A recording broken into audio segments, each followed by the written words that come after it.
Good morning. Oh man, it's been a week already, right? Oh, let's see. We got some people coming in here.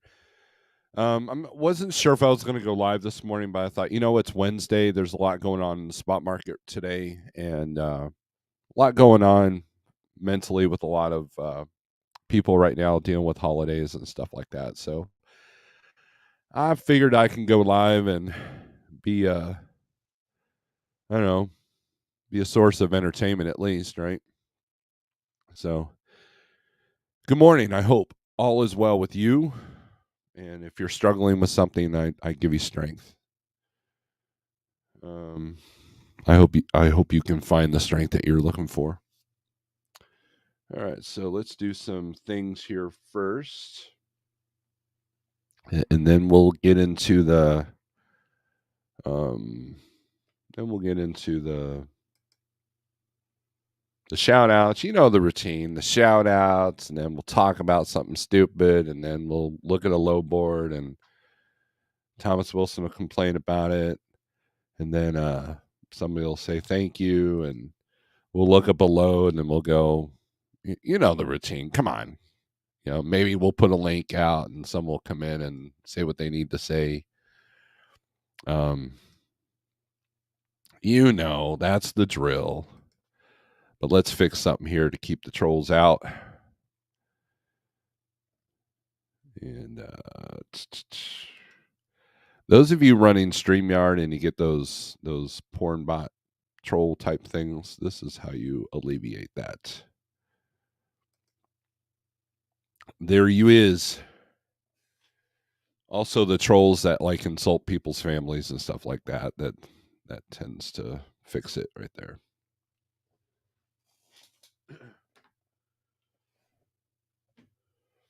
Anywho, and also there's going to be a point where some live feed replays, especially the weekend lives, if I do that, I will broadcast them simultaneously on both channels, but then the replay will only be on the small channel. Trying to get some views and clicks up there. So if you went to tune in to Saturday's live feed on the replay gang and you're like, it's not here anymore, go to the other channel.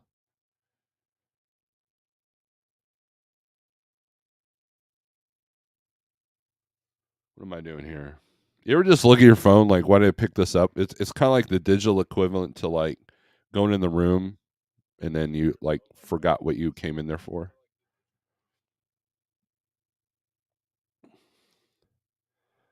So, all right.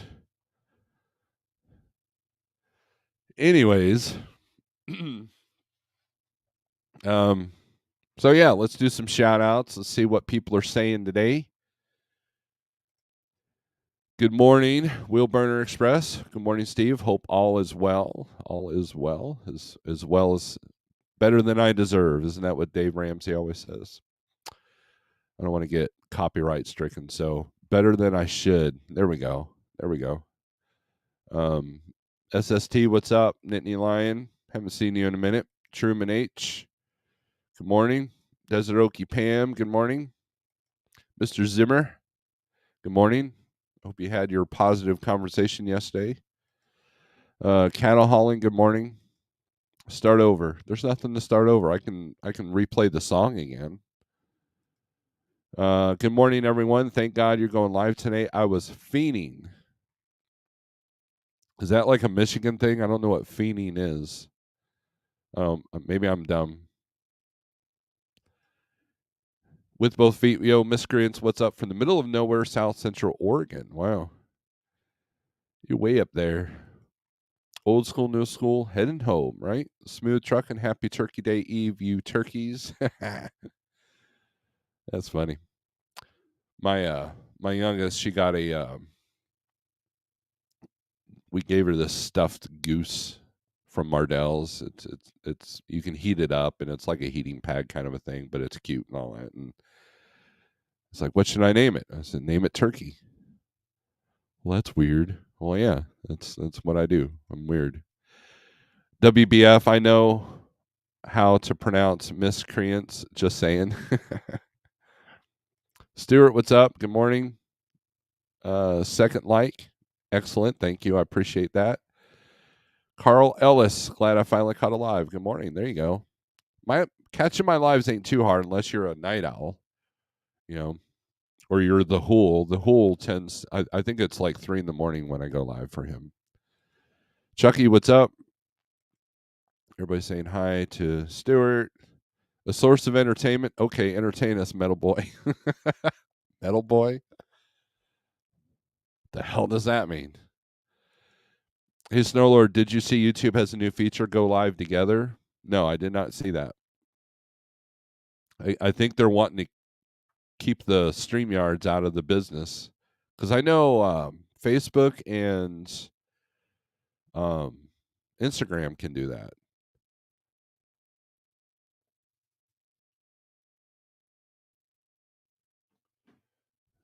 So, but I did not see that. Pigtail, what's up? Nothing witty. What? No extra gratitude feature for Thanksgiving, or will that get its own stream this weekend? That'll probably get its own stream this weekend. Nothing witty trying to dictate how my channel goes. You never know. I might have ended this feed with that. Jeez. I got a load taking me home and delivering to Toledo Friday. Yes, to a great starting point when I come back out. And see, Shannon, if you had ordered the mug, if you had ordered this mug, you would have it by the time you got home. But no, you didn't order it, did you? Did you? You're just going to keep using the bootleg.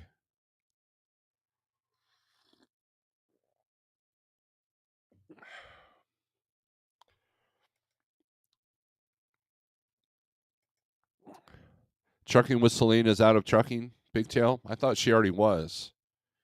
Last I checked up on that channel, Landstar had fired them because somebody told on them on the sitting duck law, and he went on the road and she stayed home. That's what I thought. But I stopped keeping up with them. I mean, there was a point where I did a purge of all the channels, and nothing against Selena. Or what's her dude's name, Jeremy. But I just they didn't really. I have to ration who I pay attention to on YouTube. So, but that sucks. I don't know. Maybe it's a good thing. I mean, why is it that she's out of trucking? Maybe you can tell me later if you want. Morning, haven't been on in a while. How's it going, Jesse? How are you doing, man? I believe I stepped in this. This might shock you guys, but I actually stepped into Zello. And there was a couple of channels I was a part of that nope, now they need a password, so like delete. Okay, whatever. Evidently I wasn't invited to the party, so I don't have a password. But then Pale Rider there was literally you and Triple T were in there. That was it. Pale Rider wasn't even in there. So but I'm glad to see you, Mr. Bennett. Hope you're doing well. Bullet Woods, happy Thanksgiving. I did a broker load for the first time in a while, and it made to sit for over 30 hours as Budweiser was overstocked and did not want the load. Makes me appreciate the contracted freight more. A lot of shenanigans going on. I was talking to Big Rig CEO yesterday, and he's had a lot of loads cancel on him and his driver.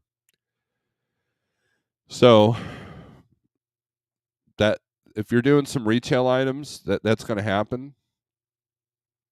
And it's going to be interesting after Black Friday to see what this landscape looks like. I'm not going to be all doom and gloom, but there's definitely some things that aren't sitting well with me. And I've got my eye cautiously, cautiously, I can't talk. Cautiously, keeping an eye on it. So it is Thanksgiving Eve. Now tomorrow I am doing nothing. I'm not going to go live. All my trucks are booked. Nobody's delivering on Thanksgiving. I've got one more truck to book today, and then that's it. I've got everybody booked until Friday, but I've got one truck that needs to be booked from Friday. Everybody else is booked ahead. Another person's having truck issues, so and I've said a prayer for that person because it doesn't look good. Scott SRO, what's up? I called you back yesterday, but you did not answer. Shannon is a bootlegger. I'm glad I almost read that bootlicker, but that would have been wrong. I would have blocked you, Pigtail, if you would have said that. Good morning, folks, off to Laredo. I, too, might be visiting the Laredo market with one of the trucks. I'd like to order a mug from Shannon, bootleg, please. Well, once she gets the real thing, I'm sure she'll sell you the bootleg one, and she can keep all the profit from that. Almost the only time I catch you live is when I've been trucking overnight, like today. I hope you're not too tired. LOL. No, I thought about it, but you said it took 5 days, and when I thought about it, it was just yesterday when I learned I was actually going to make home. If you would have ordered it like last month, you would have had it by then. It would have been sitting on your pretty porch.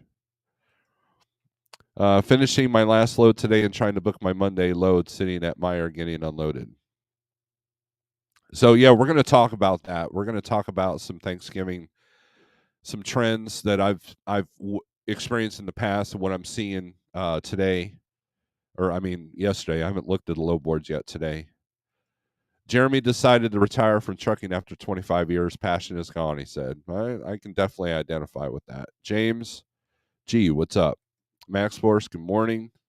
Dying Breed, I will be working tomorrow night, but getting paid double time. There you go. Sterling Trucking Delivers, what's up? Fire Deer Poop Poop Boom. I'm not good at reading the emoticons. Merry Turkey Observations.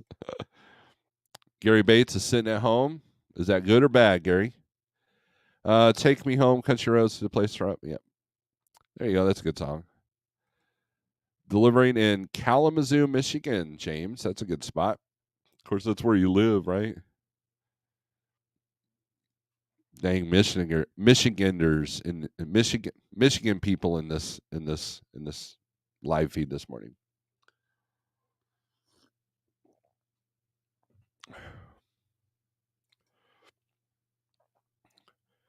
Morning, Todd. So I was talking with a friend of mine, and he asked me what I he's always curious about the loads I book, and told him what I had go on. What'd you get for that? And I told him the amount. He's like, "Oh, good on you, man. You did $100 better than me." And I'm a master negotiator. I'm like, "Cool," because he did the exact load. So that's where networking becomes important, because he told me this is what driver's going to need this, he's going to need that, and so I can relay the information. Because going into someplace blind, that is the beauty of the internet. That's what I like about. That's one of the few things I like about modern trucking, is that you can look on Google Maps, figure out where the entrance is. Because the place isn't answering their phone, and figure out where you're going. I'll give you a story. Story time. So it's in my first couple of years of being a company driver. I had a pickup somewhere in New Jersey. Now it was out in the country. It wasn't in like Newark or anything like that. And that was before the GPS. I think the only GPSs existed was Microsoft Streets and Trips, and that was a whole thing, right? It was literally a map on your computer. That's all it was. Now they had live time GPS kind of a thing, but you had to have a laptop. I mean, it was a whole thing, right? And then I think the first GPSs came out. They were like $600, $800. That's something like that, something crazy. somebody making 32 cents a mile couldn't afford, right? So anyways, there was no directions. And so on the Qualcomm, so I called the shipper, and they literally said,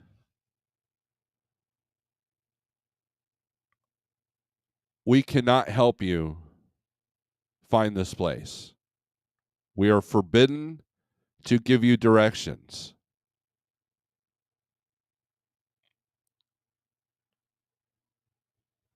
So I'm sitting in a truck stop, no clue how to get to this place. I called my dispatcher and told him to take this load and shove it up his butt. I said, "I don't care if I sit for 3 days. I'm not dealing with this a-hole."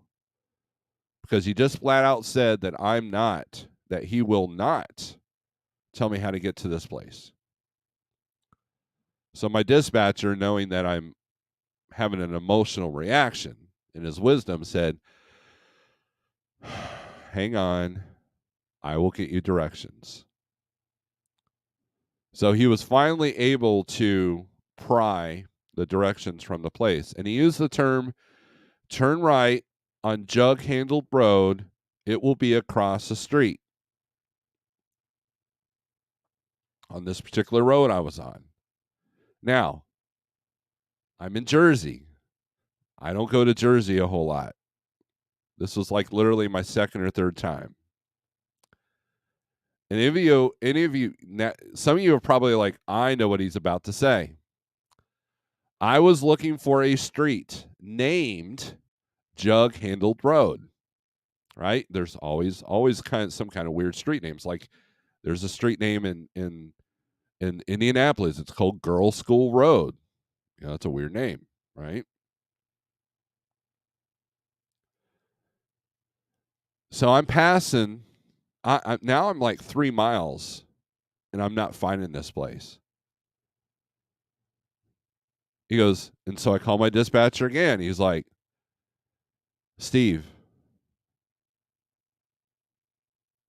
the Jug Handled Road, that's the shape of the road. And what I noticed is that you can't turn left on these highways in Jersey. You had to go on a jug handled road. If you looked at it from the aerial view, it looks like a jug handle." And I'm like, "Why didn't you say that? I'm looking for an actual street named Jug Handled Road." Oh, man. So by the time I got to the shipper, I was not a pleasant person. I was very emotional. I was very distraught. I was very angry. And then I asked the shipper, "Why do you not give directions to the drivers? Because I could have been here 2 hours ago." He's like, "Well, there's a lot of liability. We don't want you going underneath a bridge or something."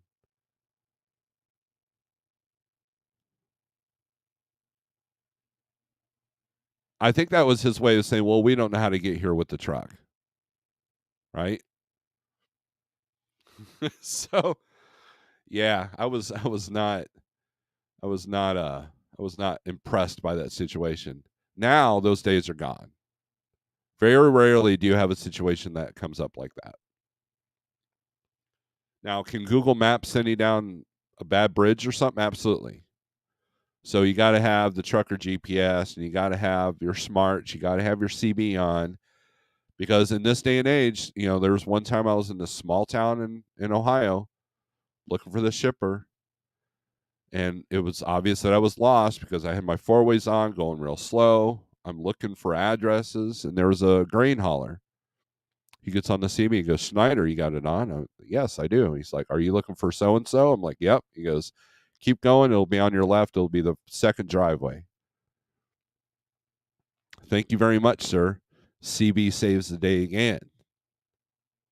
So it's a perfect combination of old school, new school that I like. I embrace the technology, but I also embrace, flash, blink your lights, not flash them, but blink your lights to let the truck over, get on the CB, warn people of BS that's coming, have the CB radio on, be respectful, help people into a parking spot if they need it. Especially if they're backing next to your truck. I mean, just there's the old, and don't take 45 minutes at the fuel island. There's the old school with the new school embracement. That's what I am.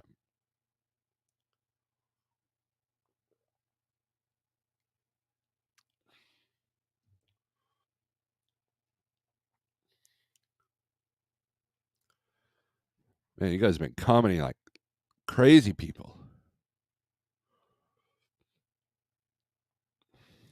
Just got to fix stuff at the house. Sometimes that's what's needed, right?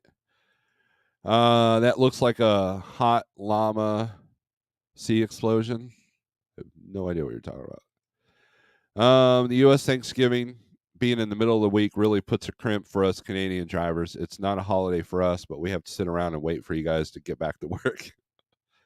That is true. I've talked about Thanksgiving strategies. I talked about it, I believe, Monday, about how you got to. I know it's a little bit different for you Canadians, but like for example, I had one truck that delivered today within 100 miles of the house, so he can go home for Thanksgiving. And then I'm looking at the calendar. That's why I'm looking off it to the side. I'm not like in deep thought or nothing. And then I have another truck that picks up today and will deliver Friday. And then he'll pick up Saturday and deliver Monday. So I got him 2 longer loads. And then I got one truck empty on Friday that I got to figure out. But that should be no problem. And then the other truck went home, and then I got another truck won't be empty till Monday, possibly Tuesday. So Friday is going to be brutal on the low boards, I think.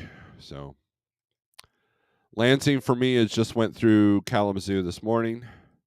Gary says no problems, just trying to get things done that I've been working on. There you go. Trucking with T-Bone, what's up? I was hoping to head back out over the weekend, but a few loads out went to bad areas. I think that's what you meant to say. Okay, order my gear. I'll have it for Christmas. There you go. Good deal. Thank you, Shannon. Did you buy the shorts? Did you get the shorts too? I'm curious on how they look. In general, I mean, not you know. I'm curious. I've almost ordered the pair of shorts. How narcissistic would that be? I got my own logo on my pants. Bad. Yep. I'm gonna need a hat, sir. Yes, I know. I would love to get hats made. That's a different beast. StreamYard was offering that, but they didn't like the files I had. I don't know what else to do, so I'm like, guess I'm not doing hats. So there's got to be another vendor. Music City Transport. I remember those days. Receivers were scared to send drivers down restricted routes. The worst was multi-stop drops for me in Philly with water heaters. Wow. Yes, that would be a challenge. I've done multiple pickups of alcohol in Philadelphia. Or maybe it was Pittsburgh.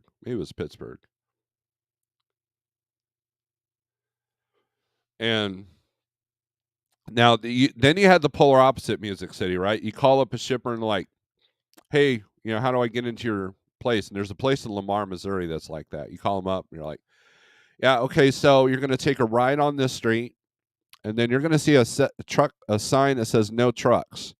Ignore that. Just keep going. You're like, really? Oh yeah, we have trucks go through all the time. It's fine. Okay. that was the polar opposite of we ain't even going to tell you. I would prefer them telling me where I can and can't go versus the ones that completely say it sucks to be you, man. Figure it out. You're the professional. I'm seeing holiday traffic getting frisky today. Yes, they're expecting a record number of travelers. Since the last 2 years, everybody kind of stayed home because they hated everybody or were afraid of an illness. But thanks for the super chat there. There's a chicken dinner road off of 55 in Idaho. That does not surprise me. Mr. Charles, if you got to do a 34, make it worth it. Go have a nice supper and catch a movie. That's what I do. There you go. Dennis, what's up? Yeah, Twitch. I will be spending 4 days with the family. There you go. How many trucks are dispatching? Right now we have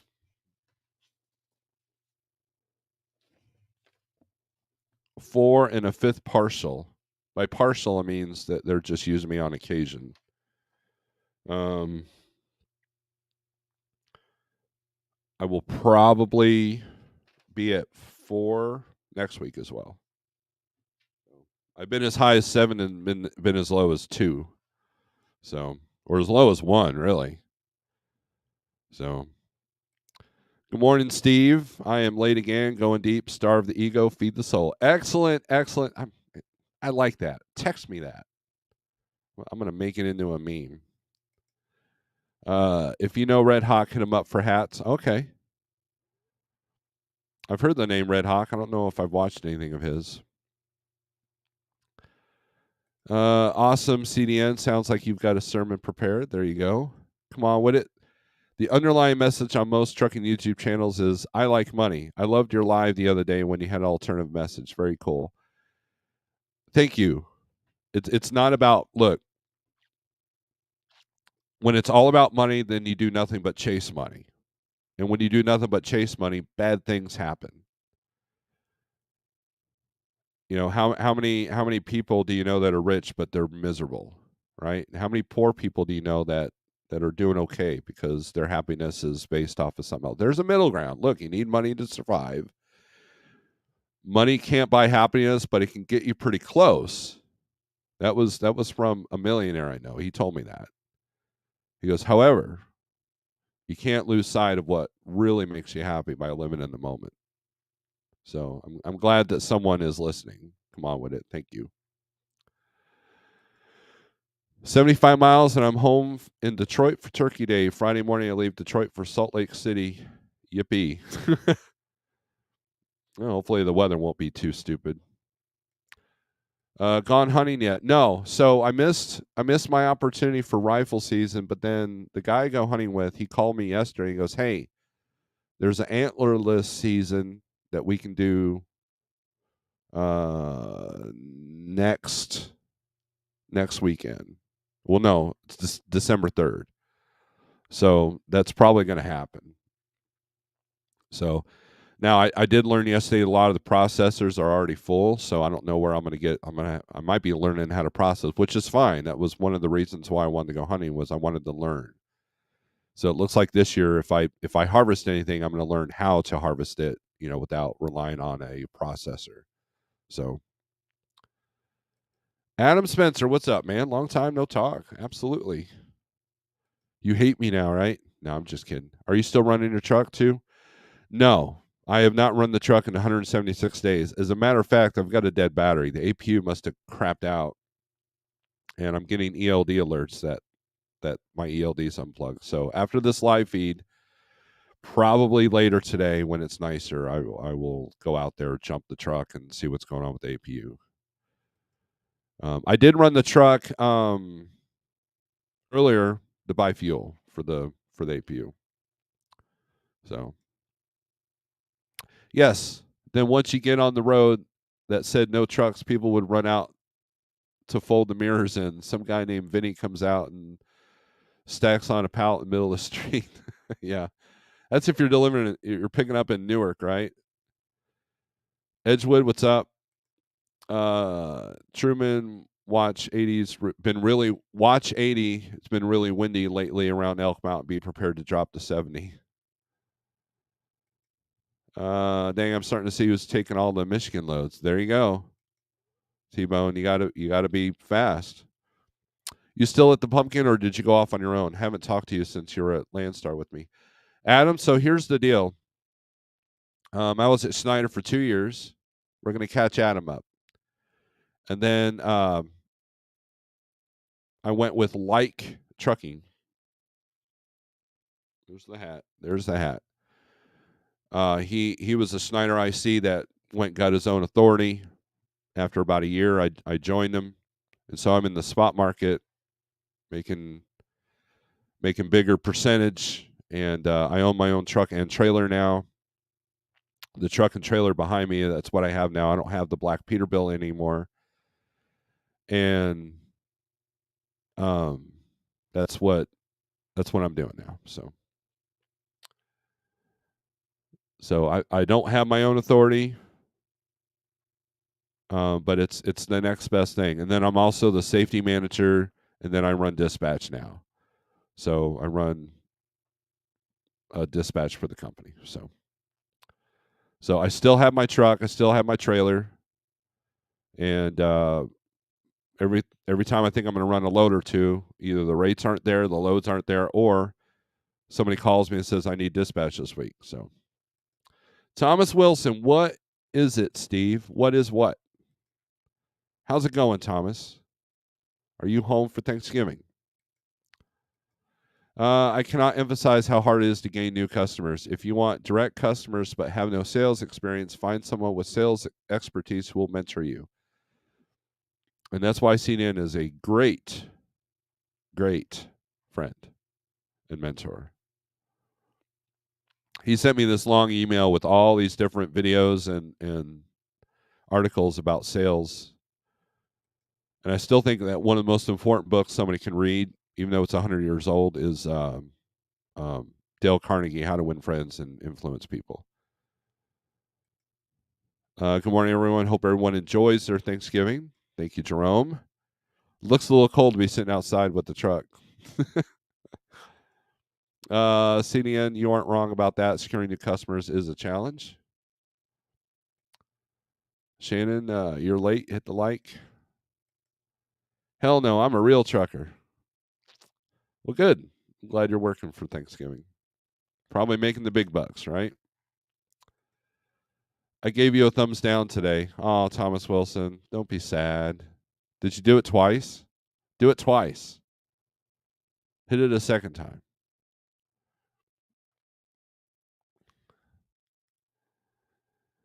So, but anyways, let's look at some because Thomas is here just in time. We'll do some low board stuff. Now, what I'm finding, okay, so let's do a report on what I'm seeing online as far as like loads and stuff. I was able to get some decent money on the loads I've called this week. And of course, FreightWaves talked about there's been a little bit of jump in the van rates because there's a lot of trucks going home for Thanksgiving. And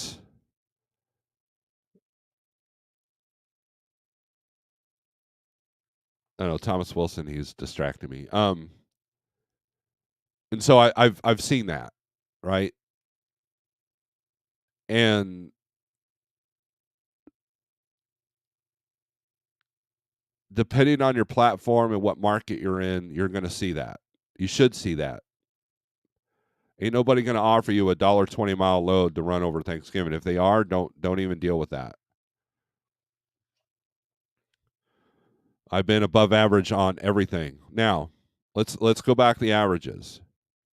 Okay? Lane averages are only a value of the lane.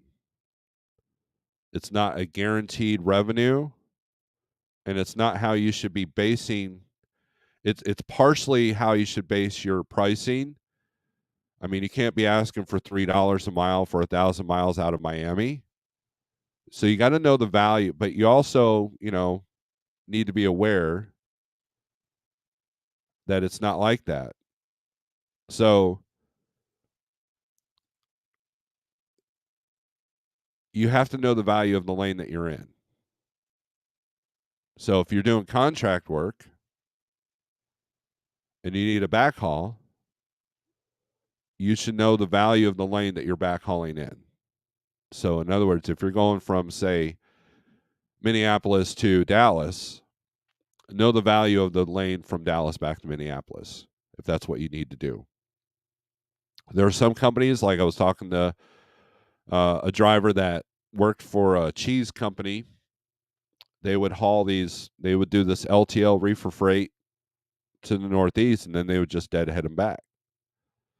Obviously, their contract value allows them to be able to do that. I know a few people that run dog food out of a plant here in Springfield, and that's all they'll do is they'll just do backhauls. So on Monday they leave to go deliver in Michigan on Wednesday, then they backhaul, and then they'll do it again. Hold on a second.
All right, I'm back.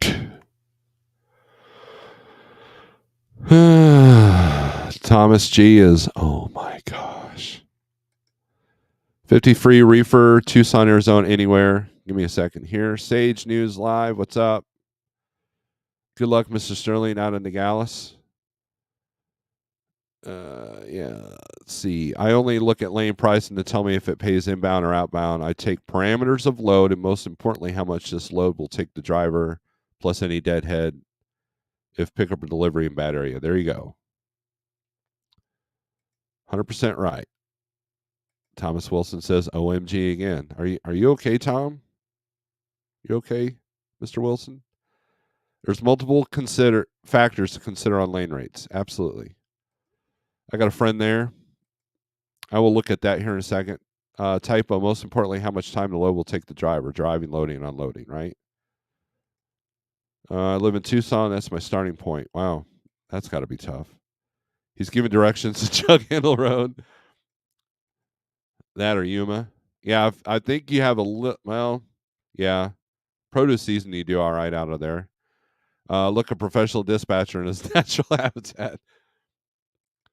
He's giving turkey and cooking instructions. Yep. Throw it in the oven, forget it. All right. So let's go to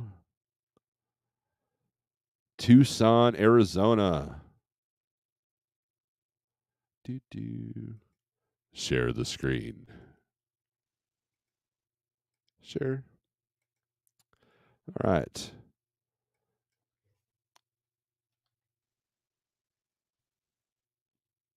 Oh. Evidently, I can't spell.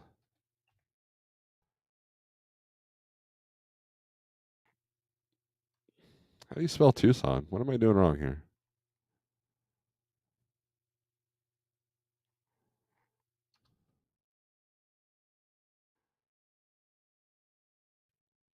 There it is. I'm dumb. All right.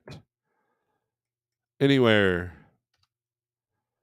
Put anywhere for refrigerated.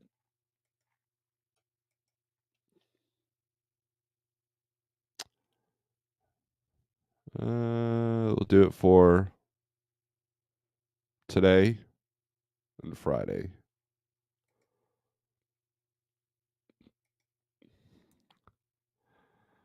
A big fat 1, 2, 3, 4, 5 loads. That's why I don't go to Arizona. I love Arizona. I used to live there. 5 loads between today and Friday. And just like Twitch said, Nogales. Hey. Hey. Who's here? Diesel.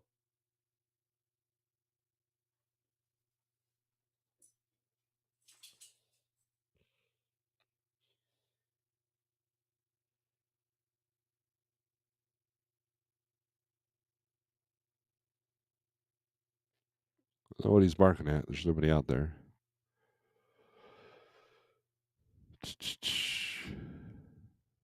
So yeah, that's what you got. So Nogales to Smyrna, Tennessee.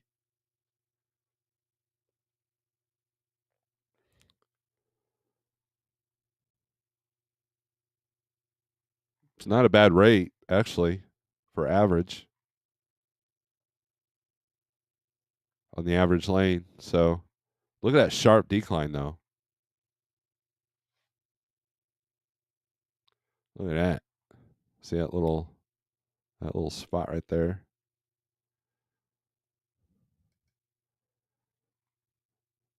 Here's a long one. You want to go to Jersey from Rio Rico?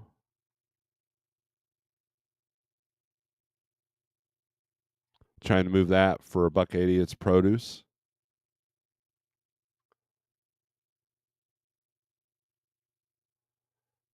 Oh, they got a D credit score with underfunding, so I'm not sure what's up with that. So be aware.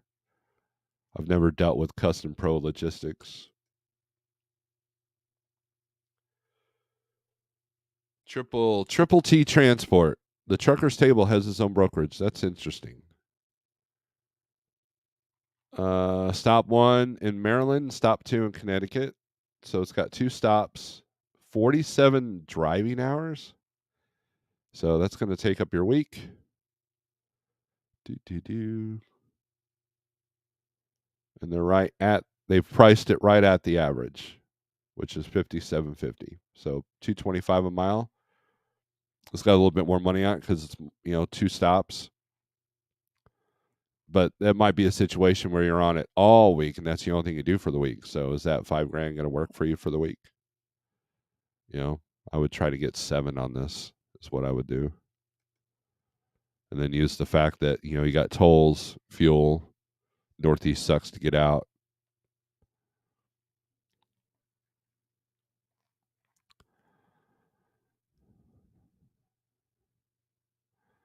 Mark Ely, what's up? Yeah, you guys are trying to tell me how to spell Tucson. You're like yelling at your screens, right?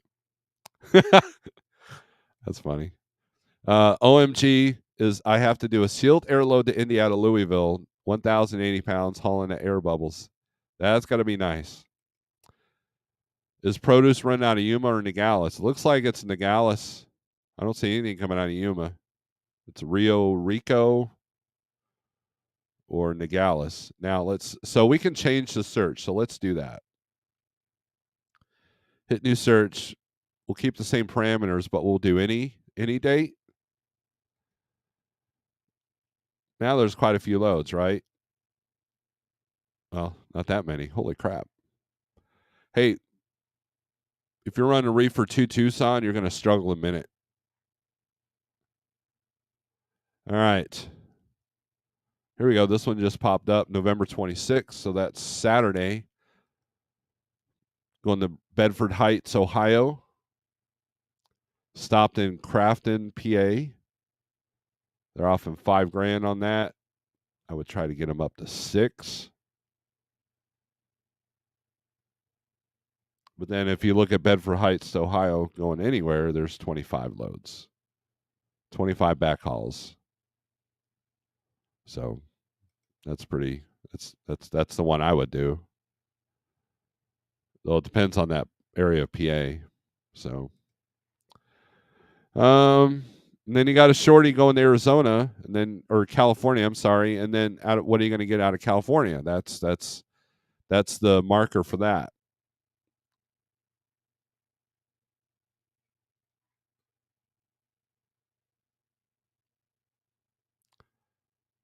But it's all Nogales, Phoenix, Tolleson, Waddell. Nothing coming out of Yuma.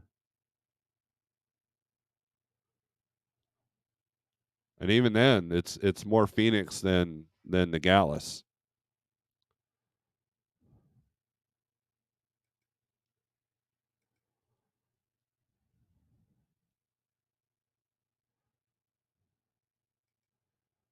Smyrna. No, I'm gonna call it Smyrna. I like calling it Smyrna. You put emphasis on the wrong symbols. I know. I do that to be annoying. Yes, he's still alive. He has a YouTube channel. You ought to check it out. 53 reefer, frostproof, Florida, anywhere. Frostproof, Florida. Is that an actual town?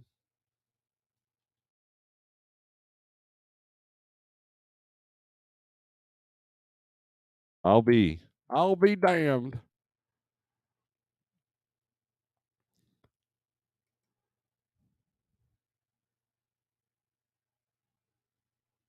$102 loads. Let's do the date for today, tomorrow, Friday and Saturday. Let's do that.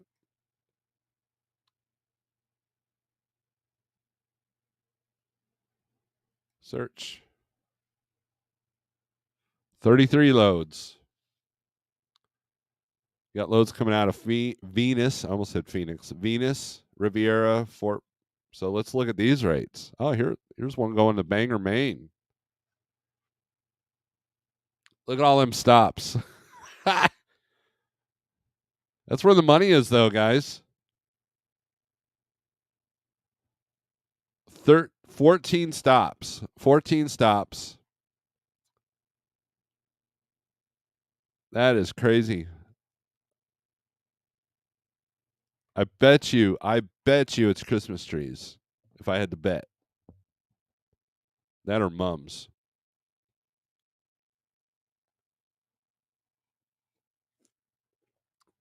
And they got that posted for a whole $4,000. And that's the biggest paying load coming out of here.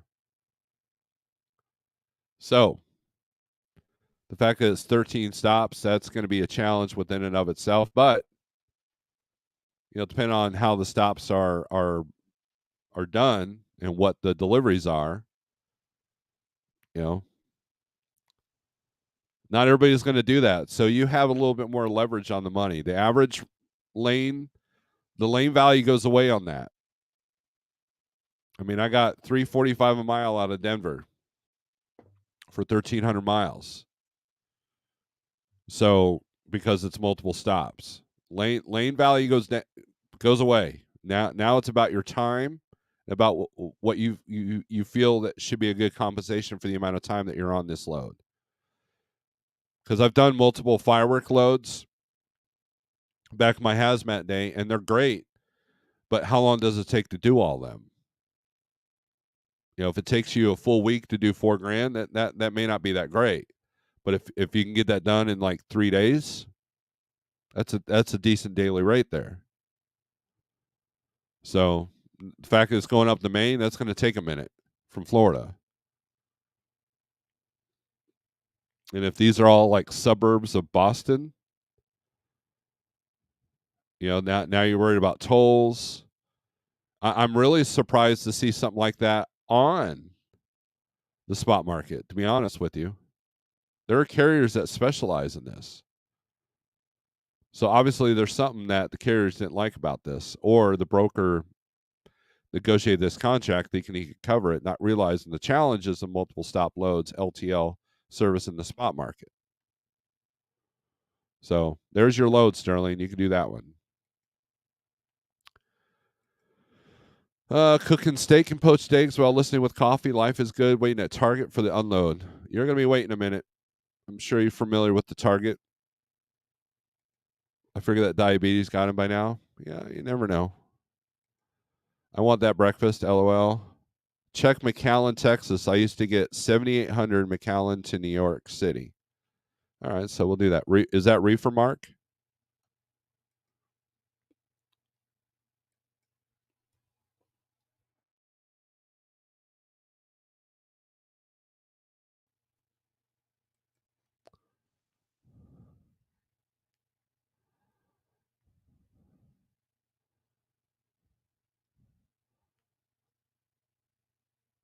If it's reefer, I'm going to do reefer here.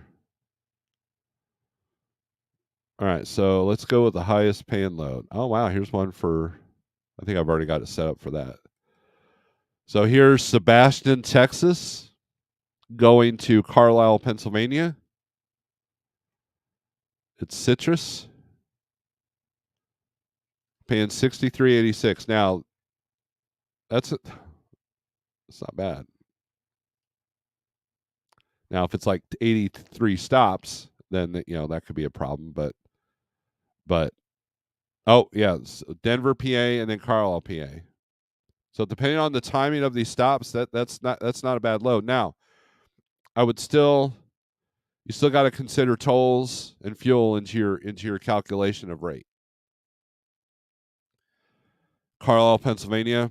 I mean, if you're going up straight up 81, then that's not a problem, right? But if you're having to take 76 somewhere, that can get expensive, especially if it's showing 28,000 pounds, so it won't be as bad as a 45,000 pound load. And then your fuel mileage is going to suck, regardless of whatever truck you got.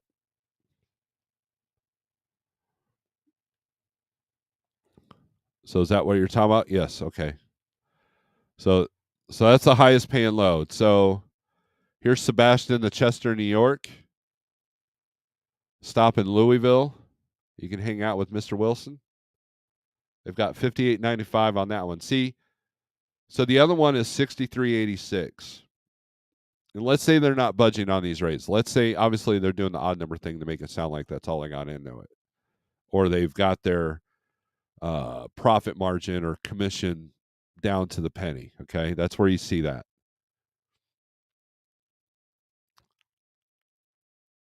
Let's see where Chester, New York is.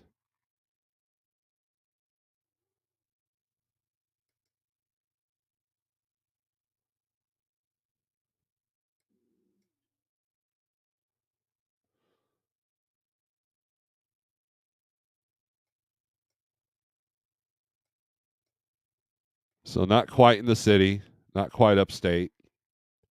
So that's not a bad spot. Now, so what I would do, I would look at the rates coming out of there. Then again, New York fuel is high.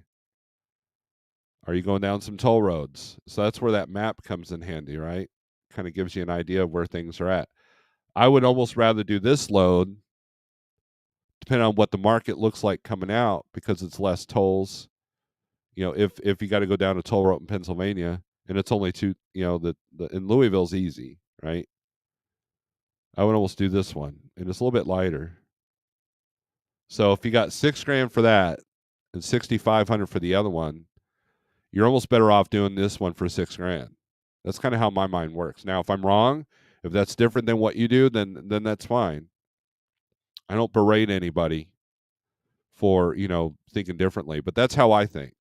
What's the net going to look like at the end of the day versus what the gross is? I had a person brag about this killer rate that they got out of Pennsylvania or into Pennsylvania. And I was like, do you know why you got that? And he's like, because I'm awesome. I'm like, no, because between fuel and tolls, well, I'm going to avoid the tolls. Well, he ended up not avoiding the tolls. So at the end of the day, his net per mile was probably $1, maybe, $1.50. And like, that's why you get more money going to the Northeast. Does sound good. I had bacon, eggs, ham, hash browns, toast, and coffee at Denny's. Hey, Snorelord, doesn't seem to be as good as rates as what I was seeing yesterday. Yeah, I mean, look, Wednesday at noon, it's a wrap. If you don't find your load, they know you're desperate and you have got no leverage. Plus, FreightWaves was talking about shippers have zero pressure. Zero pressure. And that's why reefer's seeing a little bit of an uptick because there's a little bit of pressure to get the stuff moved. But in the van world, a lot of loads are canceling. A lot of people are showing up. There's no room in the warehouse. And so Black Friday sales are going to determine where we're going to go for the rest of the year. If they have to replenish a bunch of stuff, then there'll be some movement. But if there's no replenishing, if sales are meek, then guess what? It's gonna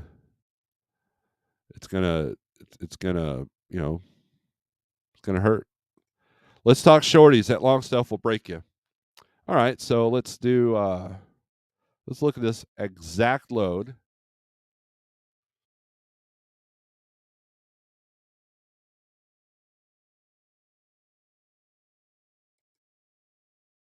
And we'll go by the shorties.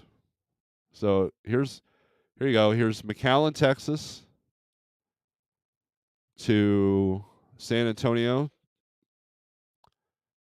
Average is 5.11 a mile. They're pushing it for 480. You can probably get them up to 13 because it's a holiday. Well, depending on the date. When's it pick up? Picks up today. $1,200. Get that done in a day. That's a $1,200 day, right?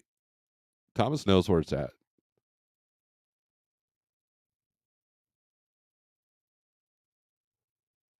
Only 250 miles, right? And that's straight out of McAllen, so zero deadhead. Here you go. Well, that's a longer run, 1,100 miles. It's still 256 a mile. You could probably get a little bit better than that going into Atlanta.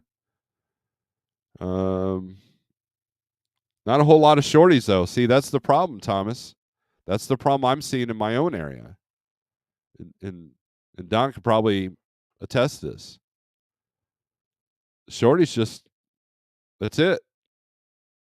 I've sorted this to lowest miles first.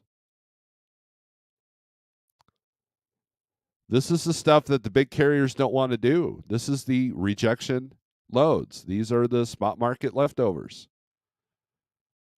So my guess is there's something going on here.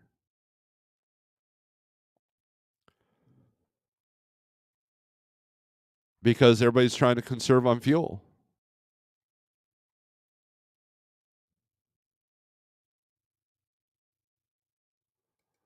I have very few trucking channels left, and you're number one. Thank you, Thomas. You do love me.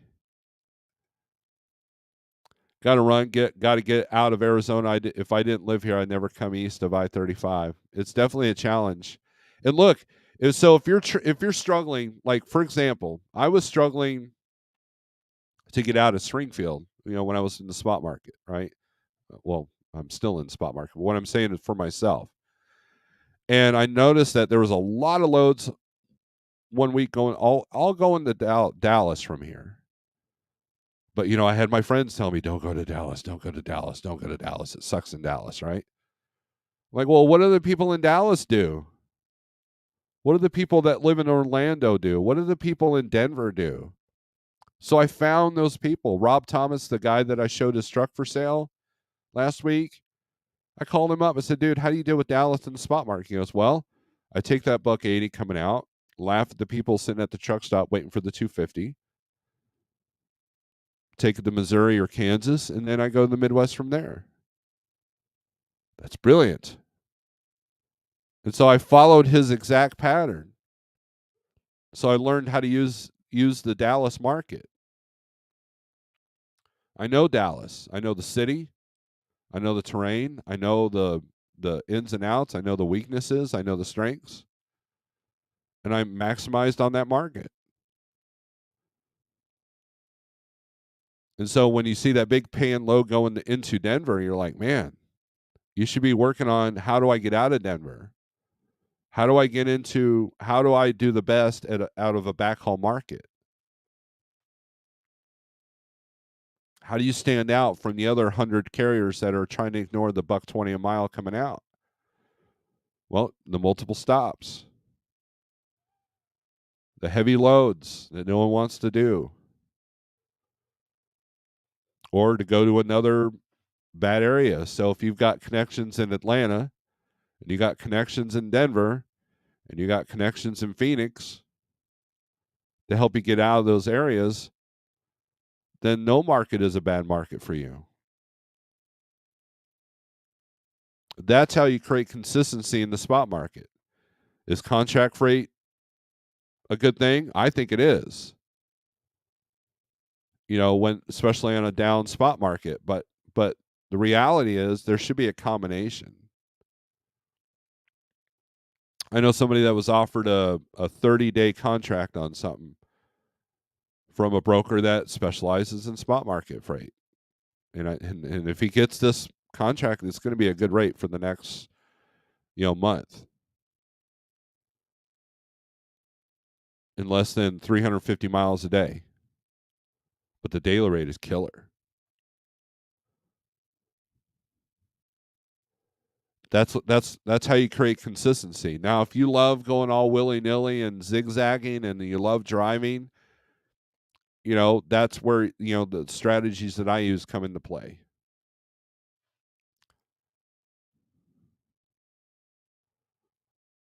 I do have connections in Phoenix. I do have connections in Denver. I do have connections in Atlanta.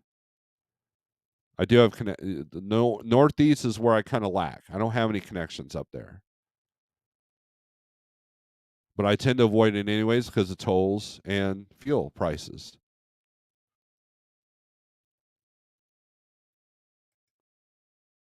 How's your day doing? Just had breakfast with my mother. Excellent. Well, tell your mom we said hi. Steve, within 123 low board, there's an area that links you to the government produce current rate sheet. See if you can find another benefit of the 123 low board. Let me look here. Let me unshare the screen so you guys don't see me stumbling here.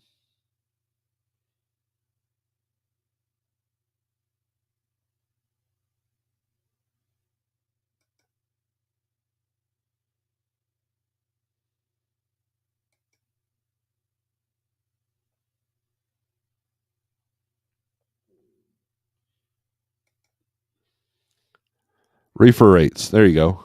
So you click on their share screen. So you click on their reefer rates. I don't know if I can zoom this in or not. But under here, under the menu tab, you have reefer rates. Now, if you're on the app, I don't know if it shows that on the app. The app looks different. Like somebody was asking, how do you get the hot market map on the app? I said, well, you can't. It just shows the list. There you go. But here's your weekly fruit vegetable truck rate report.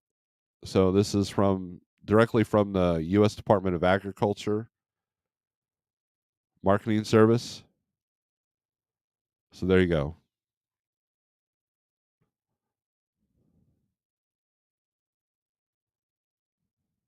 So apples, it tells you what's going strong. So apples, artichokes, asparagus, avocados, Florida, Mexico, Organic avocados come from Mexico. Bananas come from Mexico. Then a lot of them are coming off the boat, so you look at your port cities for that. Beans coming out of New York.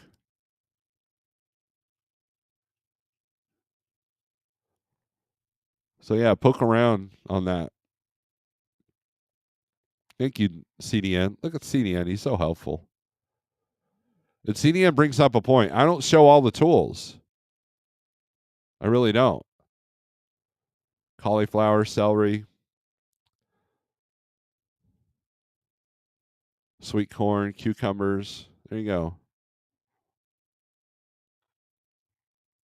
So it's got everything you need there.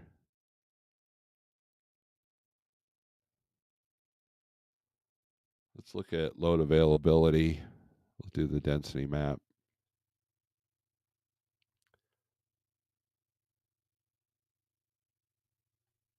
There we go. It's weird. It's got to be 100% to show the full size. So let's look at reefer here.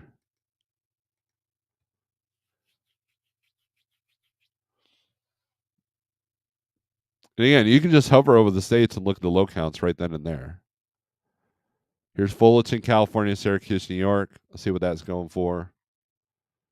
The lane value is 58.88, 221 a mile.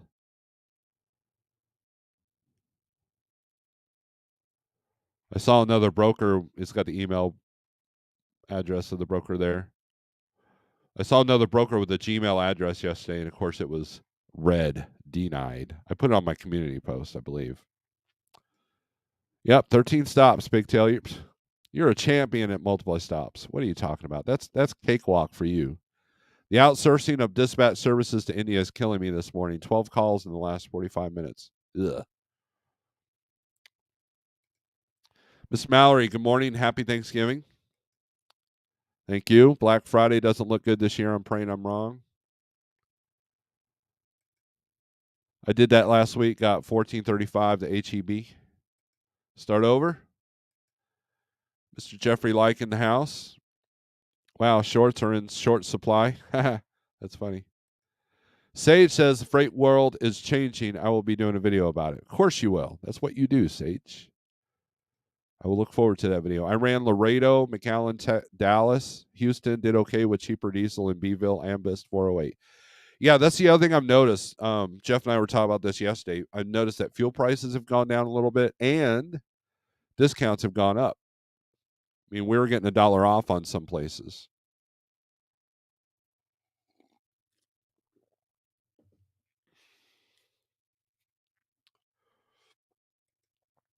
I'm with you. I'm hoping people decide to go big and say, okay, time to cut back after New Year. Hoping repetitive spending is the driver for a bump. Jeff says, Music City, call us. We speak English. I just can't spell, so there's that. The unfortunate reality is I don't think Monday, Tuesday next week will be busy. It will be Wednesday to Friday to get the market back to normal flows. I kind of agree with you on that, CDN. Multi-stops equals money. And Jeff loves entering multiple stops on the axis. He just loves it. In fact, he begs all the drivers to do multiple stops so he can do that.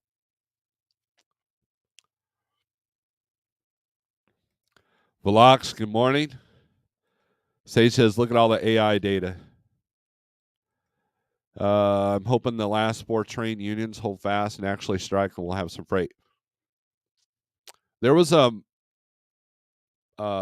rail freight specialist that was on Freight Waves yesterday, and he mentioned that if there is an actual strike, it won't be long. So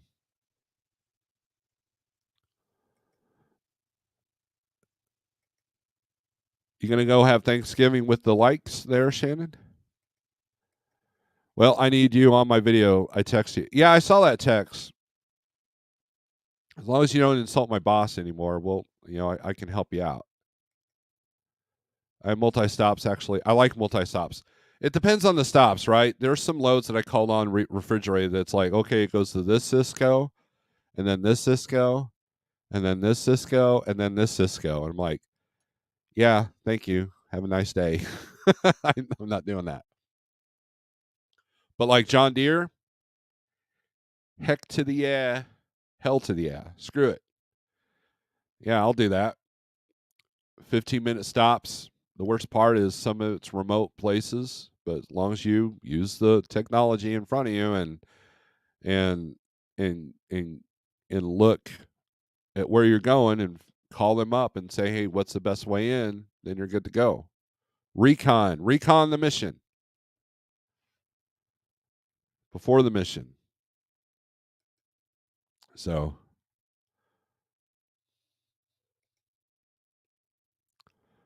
anyways, it's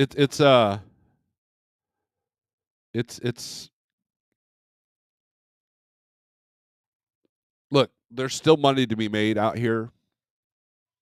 You just got to be smart. Try not to let your emotions play into it.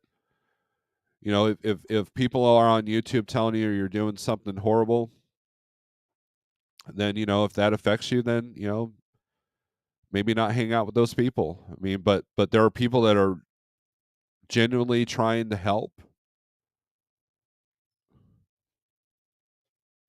Look at my ghostly wife again. Was Sage talking crap about me? No, talk about my other boss. Oh, okay. Wife just brought me some coffee. Ain't she awesome?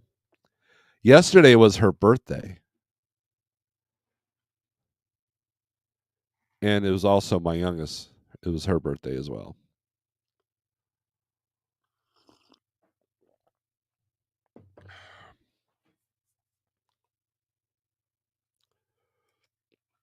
I got to roll, people. Be safe. Twitch, thanks for coming on, man. Thanks for helping engaging the conversation. So, like I said, there's still money to be made. Let's look at just look at your volumes, right? Just look at your volumes. This is Van. And right now Van is showing some low volumes. So you got to be smarter about it. You got to be and look, and I was having this conversation with one of my drivers yesterday. Keeping the cost down. You can have a non-fuel mileage truck. You can have the big hooded truck if your other costs are down as well. The people that I know that are being successful with the big hood trucks are the trucks are paid off. They don't have any debt towards those trucks. They do the rebuilds when needed, and they keep their foot out of it.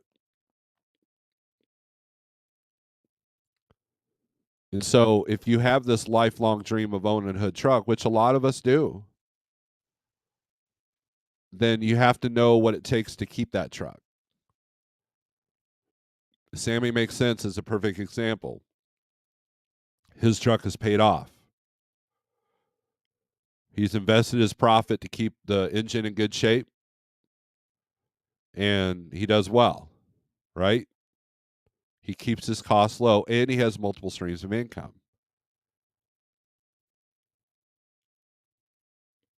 And so when you see someone like Just Truckin', you have to realize that a lot of his revenue comes from YouTube. And it takes a lot of marketing, it takes a lot of algorithms, it takes a lot of manipulating the AI for the Google gods to bless you and to give you the numbers that you need once you get that snowball rolling, and then you can create revenue that way. I make about $100 a month on YouTube through memberships and super chats on the average. And we have rental property, and my costs are super low. We live a pretty modest lifestyle. All of our cars are paid off. The semi's paid off. The trailer's almost paid off.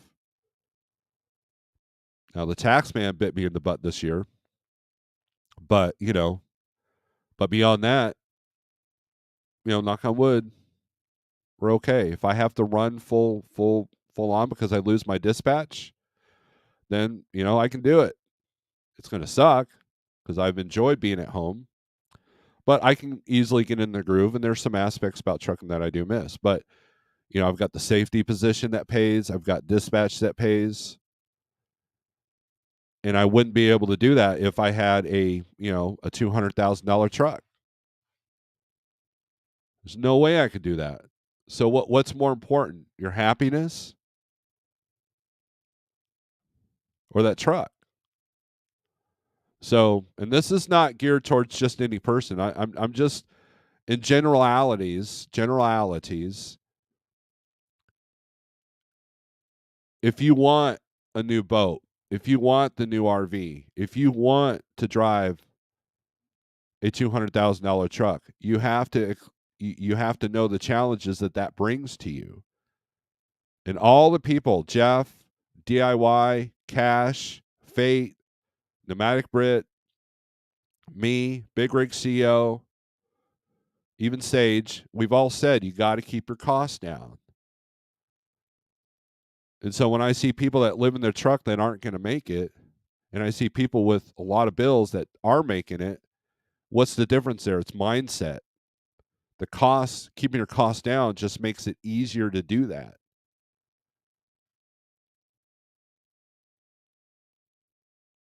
It's running a business. And wife Pigtail says happy birthday. I'm sure she could see the chat. As far as the kids, they don't watch my stuff.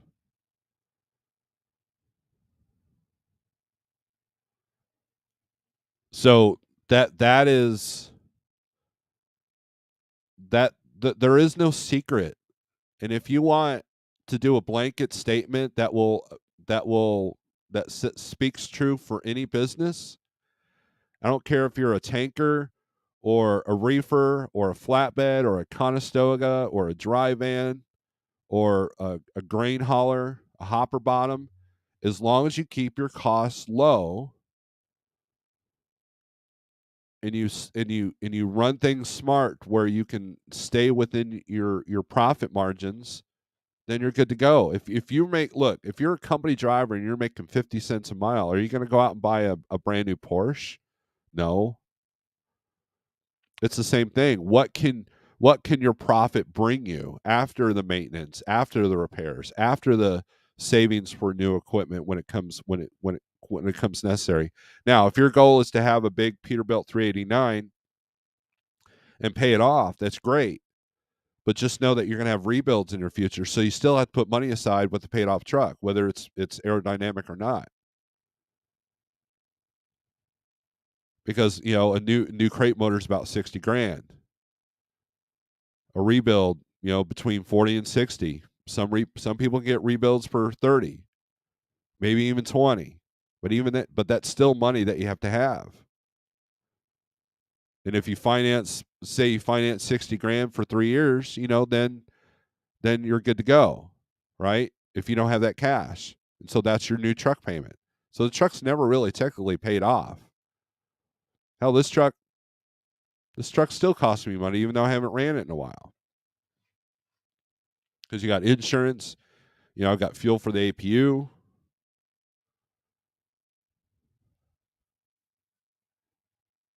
So, I mean that's so keeping your costs down. You can have the truck of your dreams, but your costs have got to be insanely low if you're not getting it from your fuel mileage. And so what's taking a lot of people out right now, and this is truth right here. What's taking a lot of people out right now is having a high truck payment with no warranty and the high fuel. That combination is what's taking people out right now. High truck payment with no warranty.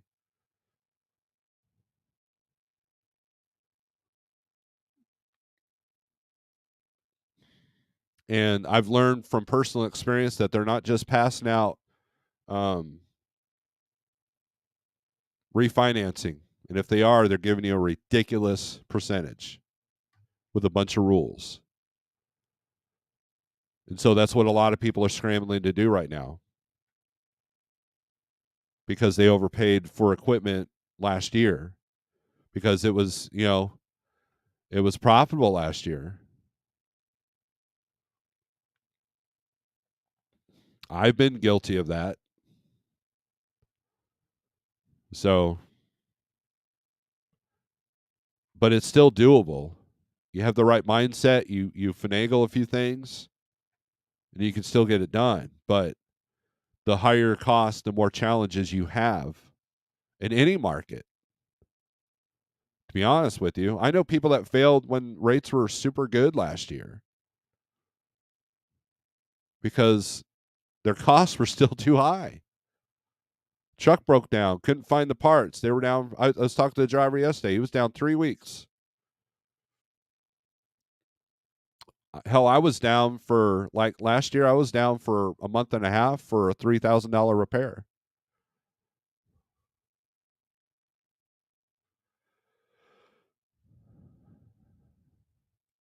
G Star, good morning.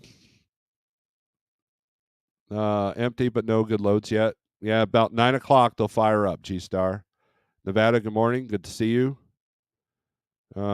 Secret and Pigtail says right here. Secret is being honest with yourself. Know your actual numbers. Don't live in a fantasy.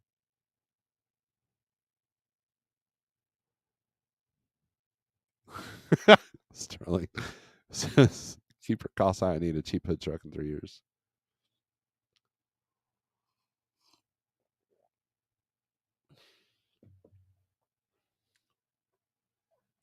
Mrs. Nevada, good morning. Yep, never really paid off.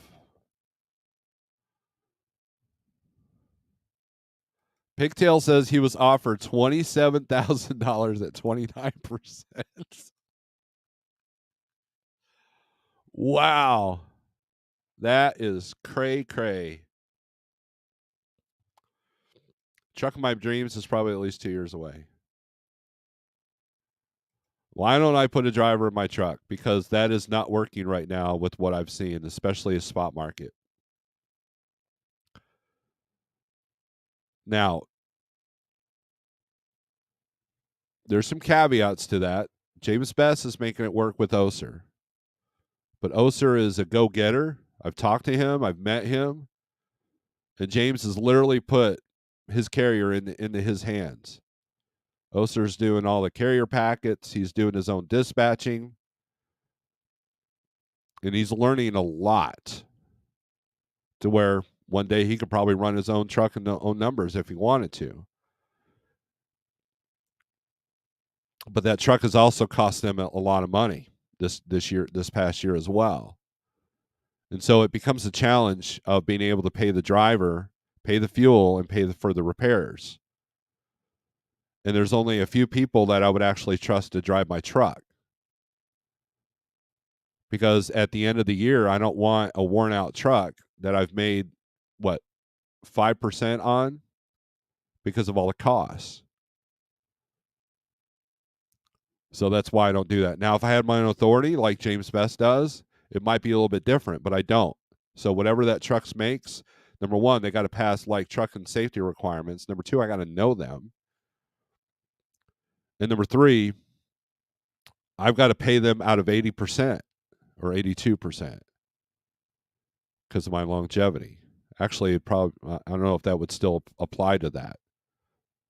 So there's not enough meat on the bone to pay for the cost because the cost of fuel and the maintenance and repair on the truck. Plus, it's a 715,000-mile truck. So that's why I don't do that, Truman. I'm not brave enough to do it. Now, there's still an emotional attachment to this truck. But I've ran the numbers, and I don't think that I would make anything other than have a worn out truck by the end of the day. And I've seen some really bad luck with people putting people in trucks and how they're treated. There's probably two drivers outside of the like trucking network that I would put in my truck. And there's one that's in the like trucking network that I would put in that truck. But he's trying to build his own dream. And I don't want to interfere with that.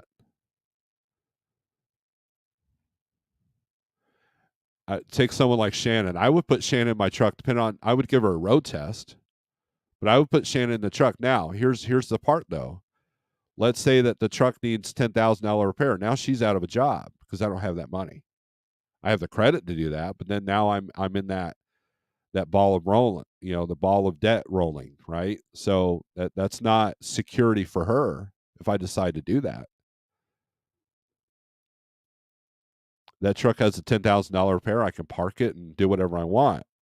It only affects me and my family, not somebody else in their family. So there's a lot of that too. A lot of people don't think about those things.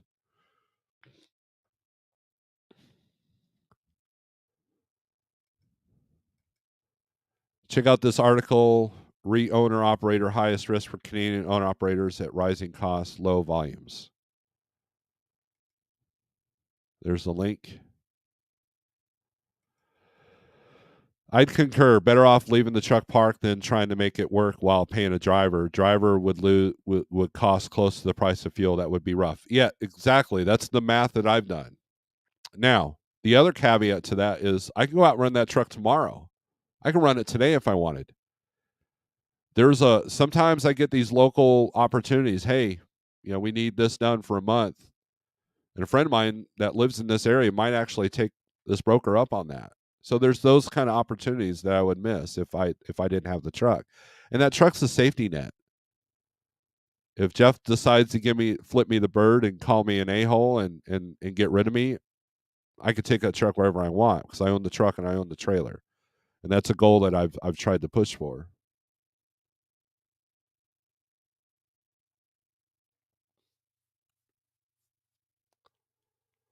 So that's why I don't do that, because the math just doesn't work. And that's the important part. I did the math. It doesn't work for me. So, and if I wanted to make that math work, I would call the people that are being successful at that. I would call Oster and say, hey, how are you guys accomplishing this? What are you doing different that I'm not seeing? Because Oster still talks to me. So there's that, right? So that I would network with the people that are actually doing it. And right now, I don't know too many people that are doing that successfully that aren't a mega carrier, that don't have a warranty on their truck. There's a carrier out of Denver that I know that I dispatch for. He's doing it successfully, but barely on the profit margin. But he's got a new truck, a new trailer, so he's got low maintenance costs, low fuel costs. Again, going back to what I said, low costs enable you to do more than what most people can do. My truck gets 7.2 at the best with the tires kind of worn down. But the reality is my truck averages about 6.8 the way I drive. So I don't know how anybody else would drive that truck. So that's another reality as well. I keep my foot out of it. I see the driving habits of others. And then there's the liability aspect as well. What if someone gets in my truck, does their first load, boom, kills a family in a minivan? Now that's on me as well. Right? So I'm not willing to go into that area. Now, if it was a truck that I didn't rely on, like if I had bankroll and I had 3 or 4 trucks, it might be a little bit different, but still sketchy. Still have all the issues that I brought up. So that's why I don't do that. Maybe Sage will go into more details on this channel. I'm sure he will. What is that noise?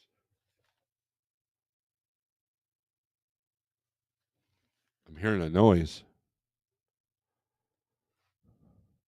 A company driver will never treat the truck as well as an owner operator would. And you can't have them dispatch themselves.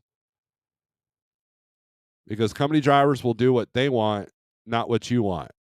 They will do what they want versus what's profitable for the truck. So that's a reality too. You can't have company drivers dispatching themselves unless they have the right mindset that the truck needs to profit. I know a story where a driver was a company driver, and he was doing the math, and he's like, I don't know how my guy's doing it. So I'm booking loads that I make sure he's profitable. I don't know how this truck owner's doing it. And eventually he figured out that he was right because he did the math.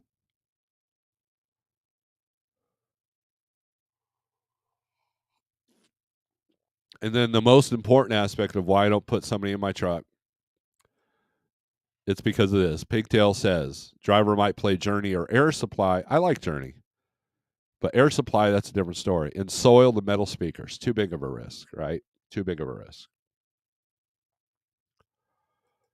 Steve, everything you said about putting a driver into your truck is why carriers with 5+ trucks with company drivers turn the trucks over every 3 or 4 years. Yes, absolutely.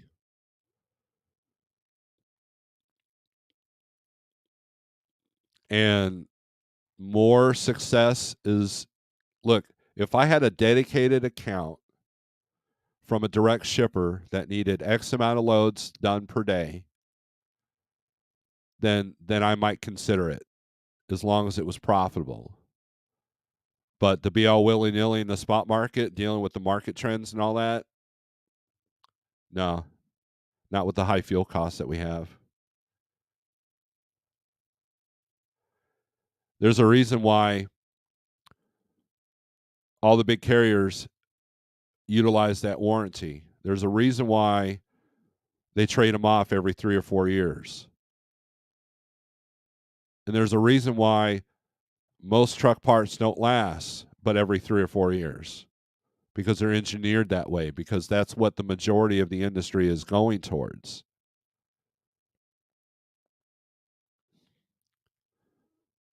So if you're driving an old truck and paid off, that's me. I've done that. I'm doing that, right?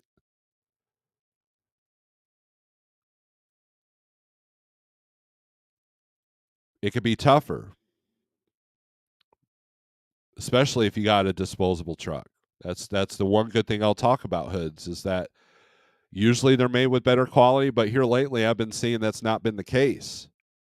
Quality builds for the last 2 years have been crap, because people working at these factories are stressed out, their friends were laid off, they're not feeling good about anything, and they're putting together that truck that you're paying $200,000 for. No, thank you. Now, I did see that Lone Mountain, they were advertising a 29 T680 for 9,000, like basically $10,000 down, 42 months of $1,900 a month. That's great if there's a warranty. That's great if you can get the extended warranty, right? And that's a doable payment, even in this climate. If you got your payments under $2,000 a month, you're probably okay. But if you're paying like $3,000 to $4,000 a month for a payment and not being able to put down maintenance, that's a ticking time bomb. That's just my opinion. Tell me I'm wrong if I'm wrong.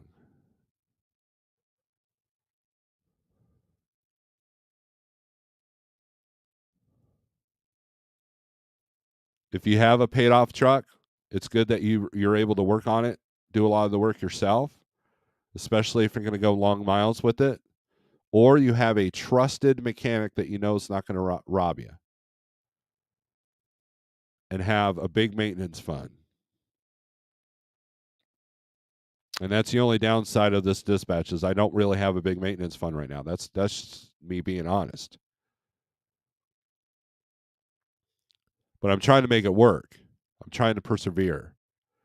I don't want to charge 7, 8, 10% like some of these other dispatch services are. So, and I'm making it work. But I have the ability to pay for that engine rebuild if it comes. So that's important. But now my costs are up there. So can I utilize that? Can I maneuver in that? And whatever's happening in trucking right now is temporary. That's it. Whether it's a bad market, down market, good market, okay market, it's only temporary. And as Sage is voraciously pointed out, that things are changing at a rapid pace. And guess what? They don't benefit you. They benefit the big wigs. They benefit the CEOs. They benefit the carrier owners. And so if you've got everybody against you, you got to have your act together.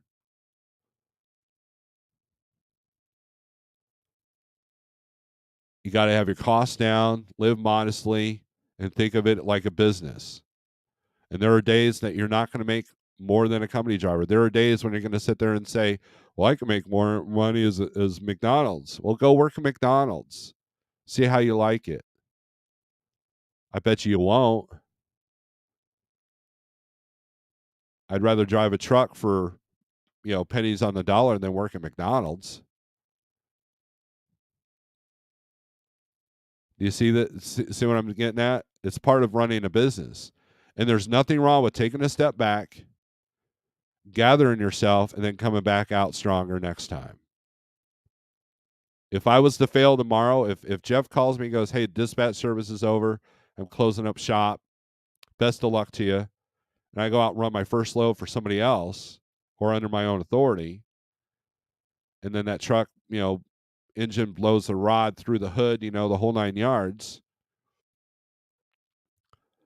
If that makes me fail in my business, then I know exactly what I did wrong, and that would only make me stronger to come back out if I chose to do so. That's how everything should. There's that word I hate, but that's how everything needs to be approached in this. If you have to take a step back, there's nothing wrong. If you punt the ball to gather yourself and just put up the defense, then there's nothing wrong with that. Nothing at all. As long as you learn, now there's a caveat to that. As long as you learn from your mistakes.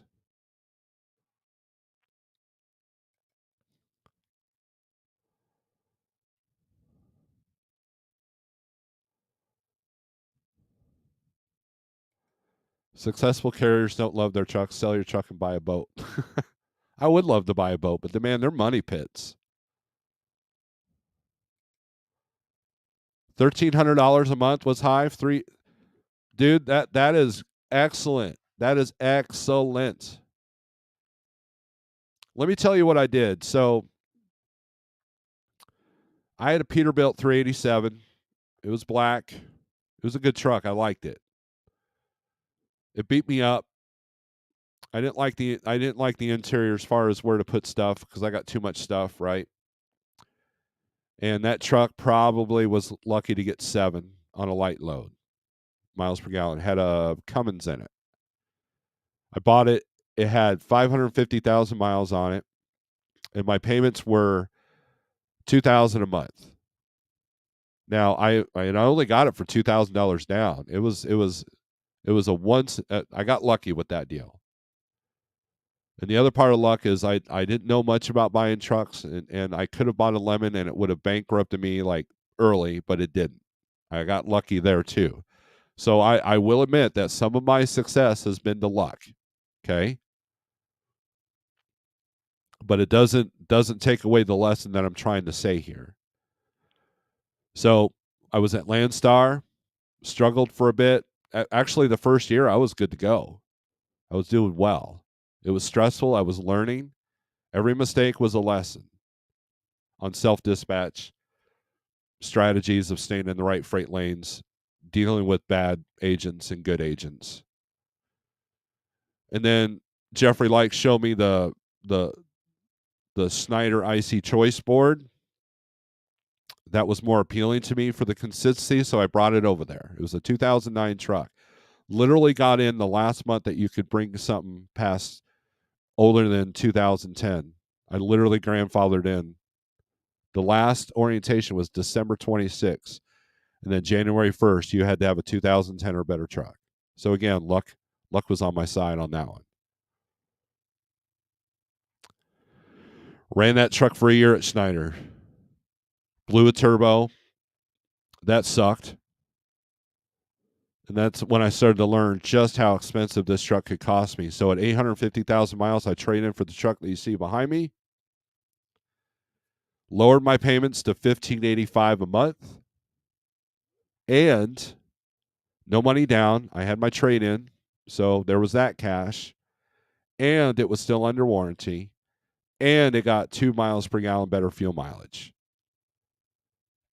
Next thing you know, I'm actually getting money in my bank account through the consistency of the contract freight, the huge network that Schneider had. I lowered my truck payment. I had a much more reliable truck that had warranty, and I had better fuel mileage, and I was no longer sitting waiting for loads, calling on loads. I was click and go.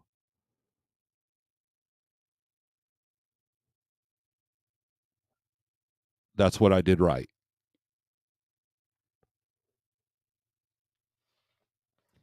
I lowered my payment, increased my fuel mileage, and found a better network.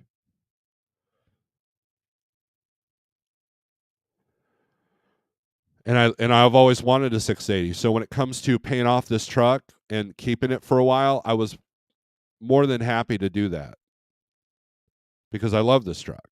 Now, even if it blew its motor, at this point in time, I would weigh it out. But trucks are so overpriced right now that to go out and buy a brand new 680 for $220,000, no, thank you. Why? Because my cost would be too high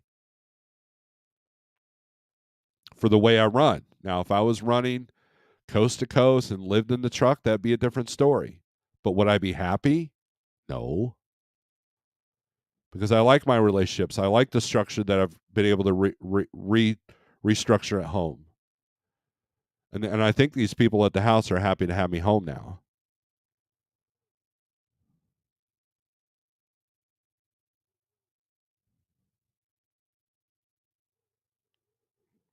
But you have to look at all the avenues. There's no blanket answers. What works for me may not work for you.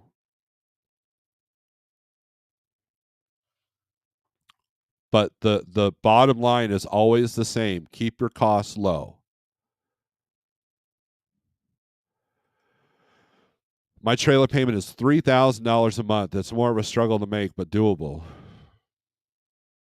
Yeah, until it needs $6,000 repair, then what?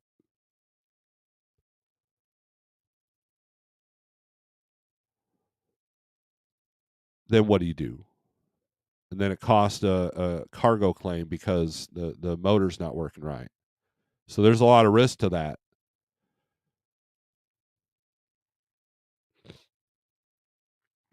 And that person that financed that,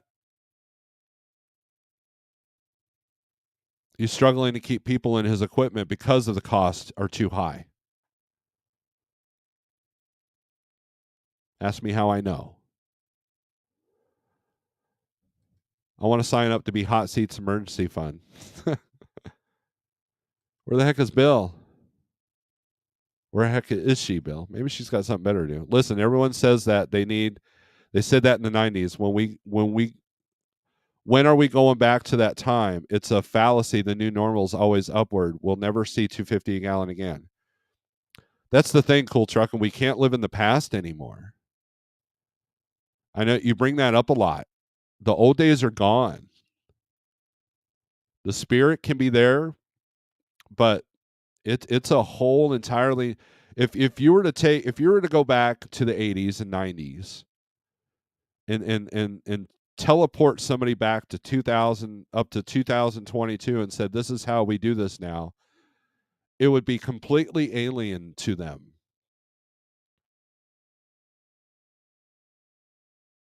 And unfortunately, that's the world we live in now. Depression occurs when we live in the past too much. And I'm from the old school.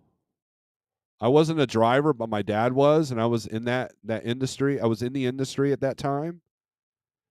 And I do crave the old days. But it's gone. They're just gone. And as far as the fuel prices, you're absolutely right. It's only going to get worse unless something major event happens. Once they figure out that there was an article I saw that truck stops, in order to supply electrical power for electric trucks to charge, would need the same power of a small city. And so we can sit there and say, well, electric trucks are never going to be a reality, but they're still pushing it. And so and part of that pushing is a war on fossil fuel trucks. And even the big hooded trucks now get better fuel mileage than the ones from 10 years ago. But still, and look, if you have low cost and want to drive a hood truck, that's fine. But it's the high cost with the hooded truck. That's what's taking a lot of people out now. I would look. Whenever I go to the Joplin Truck Show, I crave having a big hooded truck. I would love to have a big W9. I've actually, every time my truck's in the shop, I go look at them at MHC Kenworth. But now they've priced them so ridiculously high that I will never attain that, because I refuse to be a slave to a truck. I could sell this truck tomorrow. I don't care. I'm not a slave to it. I can let that thing sit and rot in my field if I want. I'm not a slave to it. That's where my happiness lies. I'm not a slave to a bank. I'm not a slave to a truck payment. Unless that truck payment benefits me, like a lease payment or a truck payment that allows me to, have the depreciation, allows me the warranty, allows my monthly cost to be reasonable. But $3,000 a month for a brand new truck, that's not reasonable for me, because of the way I structured how I work, how I run. There's a lot of risk to that as well. But the past is done.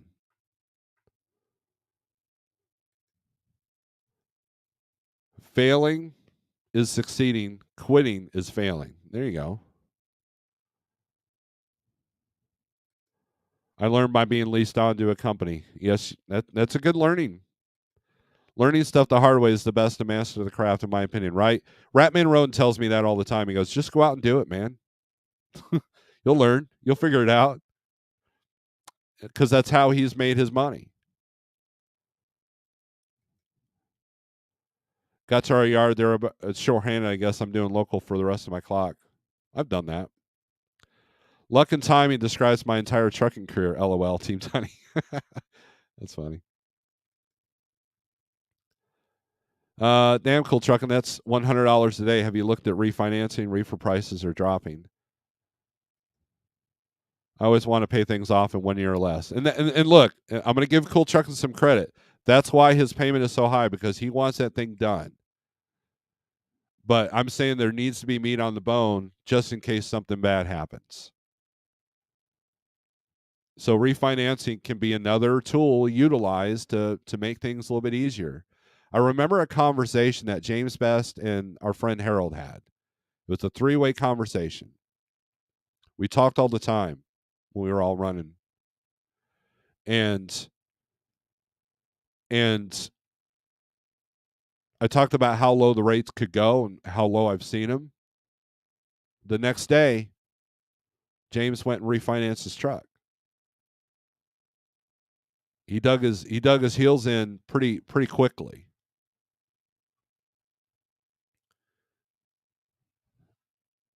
So you got to have meat on the bone when it comes time for that.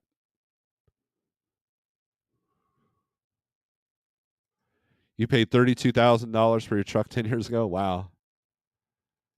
Team Tiny, I disagree. You put the work, you lived in that truck, and your determination was a much bigger factor than you think. Yes.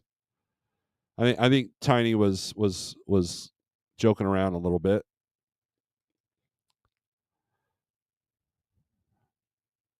$34,000 for a 500,000 mile truck. Can't touch that now. Absolutely, you can't. I paid $60 for mine that had 350,000 on it.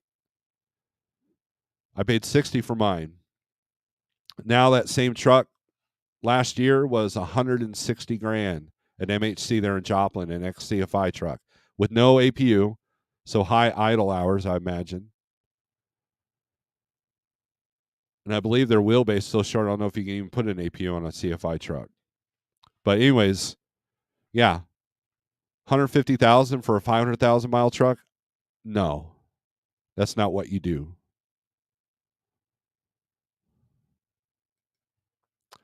What truck engine combo is the most fuel efficient? I'm considering, granted, at least 2 years from now, either Freightliner with the Detroit or Peterbilt 579 with the PACCAR. That remains to be seen. I've seen good and bad with those two. I think it's all about the gearing ratio. As far as the PACCAR motor, you're always going to have to take it to a dealership, so you got to take the cost of repair into effect. Now, if you're using the warranty, then I guess it doesn't matter. You're going to go to the dealership anyways. But if you get something with the warranty with the Cummins, then you can go to Cummins only shops as well because they can work on them. But for the most part, they're very equal. Detroit, I think, is a little bit cheaper on the cost of repairs, but I do have a PACCAR. It does get good fuel efficiency. However, I have to take it to a dealer, and now they're running about $190 an hour on labor. I can't tell you how many times I have a $200 part with a $2,000 labor bill. The cats love you being home, and that's important. I don't know if they do or not. Also, would consider aerodynamic Kenworth. I like the interior of a 680 over the 579. So International is boasting 9 miles per gallon. Mac Anthem up to 11. Don't know. Now I have a connection that's got a fleet of Max Anthems, the new ones, and they're not doing as good as they hoped. And then the International's got huge quality issues. Desert Okie Pam, if she's still in here, she could tell you about them. So, but if you got an International doing 9 miles per gallon average and a T680 9 miles per gallon average, and you're buying 100 trucks, then obviously International, if it's $10,000 cheaper, which it can be, would be how a fleet would go. But then what's the cost overall? And when it comes to PACCAR versus Cummins, I've had several mechanics and shops tell me that the Cummins are cheaper to work on, but their parts go out more frequently. So you're damned if you do, damned if you don't. So a PACCAR turbo may not blow until 800,000 miles and cost you 10 grand, whereas a Cummins turbo might blow at 500,000 miles but cost you 8 grand.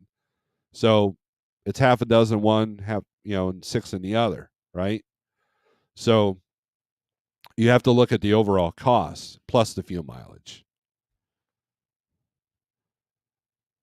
But I had not heard those Mac Anthems getting 11. Those Mac Anthems remind me of the older Volvos, interior especially.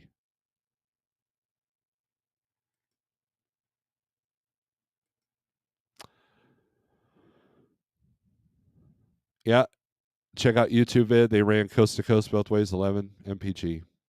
International, I drove as a company driver, would develop air leaks left and right. Look at what the major carriers run. Any deviation from their setup, you're paying for vanity. That's a good way to look at it. Well, most of the carriers one I've seen run Freight Shaker with Detroit and EPU. Agent Orange says paid off equipment is the best equipment. Yeah, if you can keep your costs down. Absolutely. And you can do some of the work yourself. I mean, look, it depends, right? There's a middle ground there. I like having paid off equipment. If I had to do brand new equipment, it would be a full maintenance lease. But then right now, full maintenance lease payments are pretty high in and of themselves. Plus, your truck, right? I mean, if I blow the motor, I still know what else has been rebuilt on this truck. And right now, it's financially better if I pay 60 grand to replace the motor than to buy $150,000 truck that's or $100,000 used truck that has 700,000 miles on it, not knowing what the history is on that truck. Because if you're struggling right now and you're having trouble maintaining that truck, well, there's a lot of people that are having trouble maintaining their trucks due to costs in the lower rates. So guess what? Trucks aren't being maintained like they should. And so all these fire sales that we're going to do next year, that's going to be something that you have to factor in. Was this truck well maintained? Ups and downs is a fallacy. It's down from here. I have a Ben Franklin saying next year at this time it will be worse. The ebbs and flows aren't the norm anymore due to governmental influence. My father-in-law drives a Mack and empty. You might get that 11 under perfect conditions, but you're looking at around 8 to be realistic, and Harvey loads 6. 40K for a Schneider glider in 2016, 456 on the odometer, still running like a charm, over $1 million. The Schneider gliders were good trucks. I was shocked that Schneider even got rid of them. I think it was because those don't have the collision mitigation, correct? So yeah, if you're able to maintain that, you're good to go. And you probably don't look. If you don't run that hard, that's the other factor as well. The problem is with paid off. Here's the biggest problem with the paid off truck, and I know this. I've seen it, lived it. Is that when you have a paid off truck, you tend not to put back maintenance money.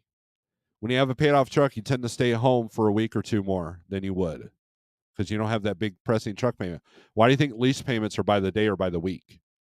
To keep you running, to keep you moving so you don't go in the hole. Okay? So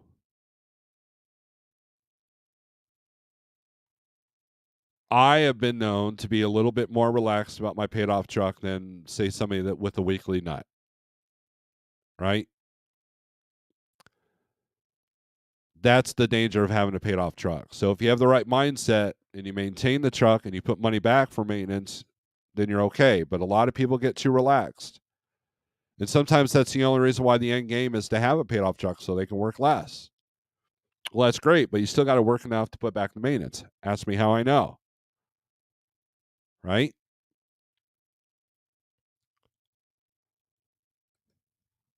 Have a great day, CDN. Thank you. Have a happy. Well, you're a Canadian, so have a good day. Our max get 8.2, says Pigtail, so he would know. And you know what would make this truck a perfect paid off truck? Get rid of the DPF system. If that ever occurs, I'll be the first in line. If you can do it legally, I'll be the first in line.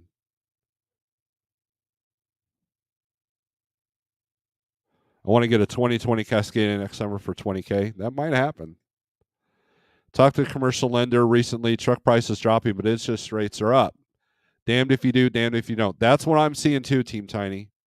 That is exactly what I'm seeing too.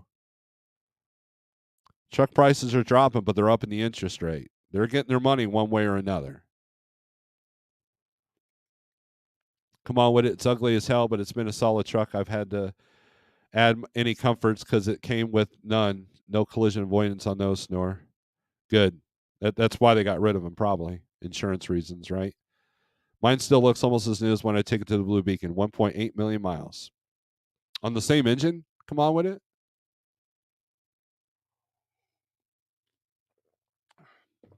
Probably got a rebuild, right? And so the debates about new truck versus old truck,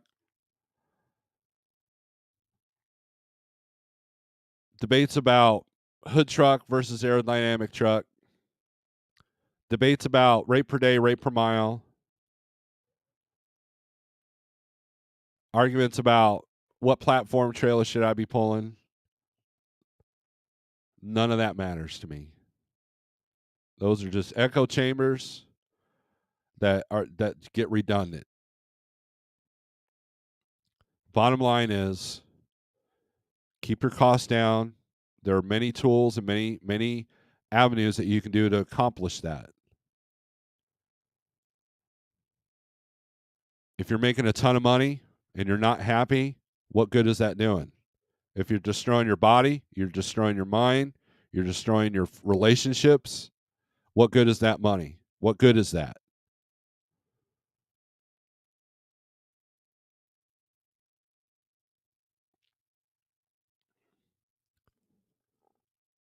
To me, the ultimate thing would be to have a new truck with no truck payment.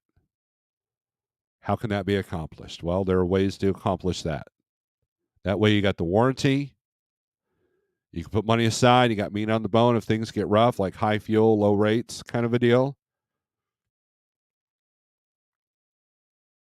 and you're good to go. Why? Because, again, you keep your costs low, but you have to have the right mindset to accomplish that. And it takes a while to accomplish that. I know people with brand new trucks, their payments are only about $1,000, $1,500 a month. New trucks, but they work their ass off to get there.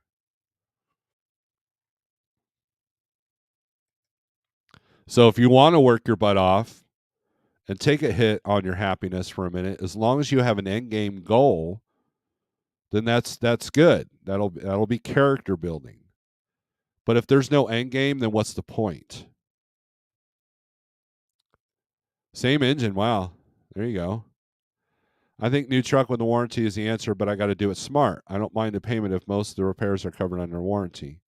So so I would look at so when you're looking at truck models, one of the things you ought to look at, Don, is what has the best warranty.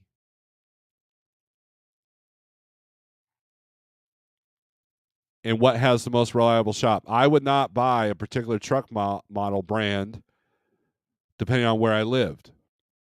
In other words, there are some cities where the Kenworth dealership's no good, but the Freightliner dealership's great.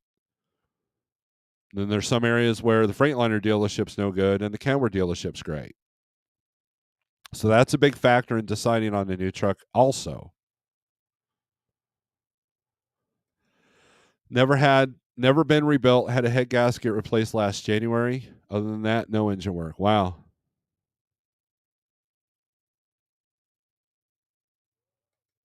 Always use Rotella T6 and keep it clean. Yes, 60 series. Have you had an in-frame done on that? Come on with it. Mine's at 1.1, doesn't burn a drop every 10K. The EGR allegedly doesn't work very well. That's part of that. Yeah, I hear you. I won't do anything to my engine until it burns oil a gallon every 3,000 miles. And you guys have seen the super chats. Come on, what it puts out there. So he's making money somewhere, right? Gotcha. I don't like dealerships. Period. I got a good old school mechanic that's cheap and honest. Also, not hard to get in if it's emergency. That's the bad part about the warranties is that guy may not be able to do that. So if you got an old school mechanic that gets you in if it's emergency, I would work on keeping what you have. I mean that's a big that's a part that hardly anybody talks about. Now if you're now if I take my truck out there and I break down in the middle of Columbus, Ohio, then yeah, I'm at the mercy of whatever I could take my truck to. That was the only thing that made me kind of like, maybe I don't want to do um, a PACCAR. But I had very few choices in front of me as well because of Schneider's rules. You got to have a collision mitigation system. Okay. And at that time, I did not see myself leaving Schneider. Now, if I was in the spot market and the same scenario happened with the trucks, then I would have had a lot bigger choice of trucks. But also, this is an old Prime truck. Prime trucks are well maintained. Everybody I know that's bought old Prime trucks did well with them. And then also, if they bought them from their dealership, what's it called? Pedigree. I mean, Cool Trucking's got a Pedigree trailer.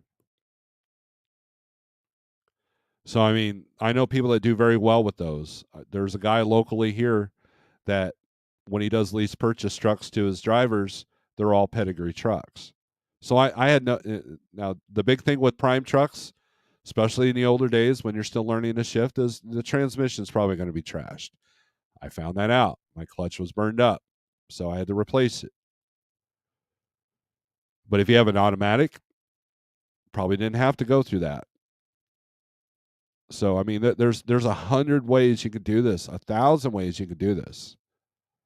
And so the arguments of this is better than that, that is better than this, throw it out the window. Because what works for Nevada may not work for me. What works for Kamal with it may not work for Jeffrey Light. Jeffrey Light's way may not work for Team Tiny.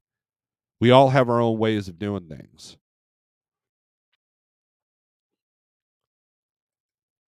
My truck has the original alternator, figured over 1 billion revolutions. So, dang man, you must not like some people drive like they stole it. You probably don't do that. You probably baby that truck. I would assume. Is there any regulation against selling advertising space on the side of a trailer? No. Well, I don't think so, but there's a lot of liability issues. If you take out a family of nuns in a minivan and it says, you know, Joe Schmo's plumbing service on the side of the trailer, guess what? They're part of that lawsuit. So so from a liability standpoint, it's usually not a good idea. If you want to put something on the back of your trailer, but I don't think that's a good revenue stream unless you're advertising for something that you own. I could see that. Yep, never considered a Volvo, but there's one 8 miles from my house, has great reviews and 135 an hour labor. LOL, consider 135 labor hour? Wow. Dude, I don't know, man. That's a good deal. I use a gallon of oil every 15,000 miles, so I'm still good for a while. Added liquid friction eliminator recently. I've honestly not considered that, Snorelord. There you go. Yep, I'm slamming a new head on this winter, letting the odometer collect as many miles as it can until she starts burning oil, then in frame time, or I'll retire. My issue with trucks is the DPF and the EGRs. That's it. If you want to, that's the appeal of having an older like Cat or something like that. Even though it's got low fuel mileage, that appeals to me. If I need to idle the truck all night because it's cold out, I don't have to worry about a parked regen or destroying the DPF system. That to me would be the ultimate. And apparently that's difficult. That's why Caterpillar says we're out. We want no part of this game. And that should have told everybody something like, maybe this isn't a great direction. But here we are. You got to adapt or overcome. And if I could legally delete this truck and turn it into an old school engine, hell yeah, I'll do it. But I can't. I just replaced my original clutch last month with 1.8 million miles. I float all the gears. That's funny.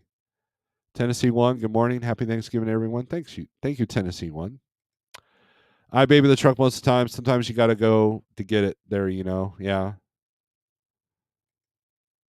Knock on wood. Yep. Landline has an article saying personal conveyance to be heavily restricted, but the CVSA has to prove it causes less safety on roads. It's about compliance, not safety. Too many people abusing it. This is the second time this year we're getting fuel under $4 a gallon. Mud flap, $3.91 in Missouri. Missouri's got great fuel prices right now. That's for sure. I personally bought an 07 with no def and making it last as long as I can. There you go. But anyways, guys, I'm becoming redundant here, so I got to get off here. I got work to do. Guys, I hope everybody has a great Thanksgiving. I will not be live tomorrow. I will be relaxing. I'll be watching the Thanksgiving parade and then football all day. That's my Thanksgiving tradition.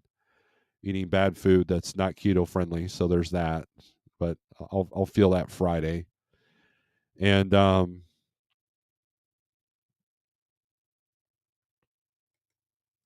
family nuns. Family nuns, man. Come on. A couple more comments and we'll end this. DPF and EGR issues are a money sponge. A tow truck does nothing for the bank account. Is there any additive that keeps those systems clean? I won't get into that because I have my opinions on that, and I don't have time to get into it today. So, great show, Snorelord. Thank you, Shannon.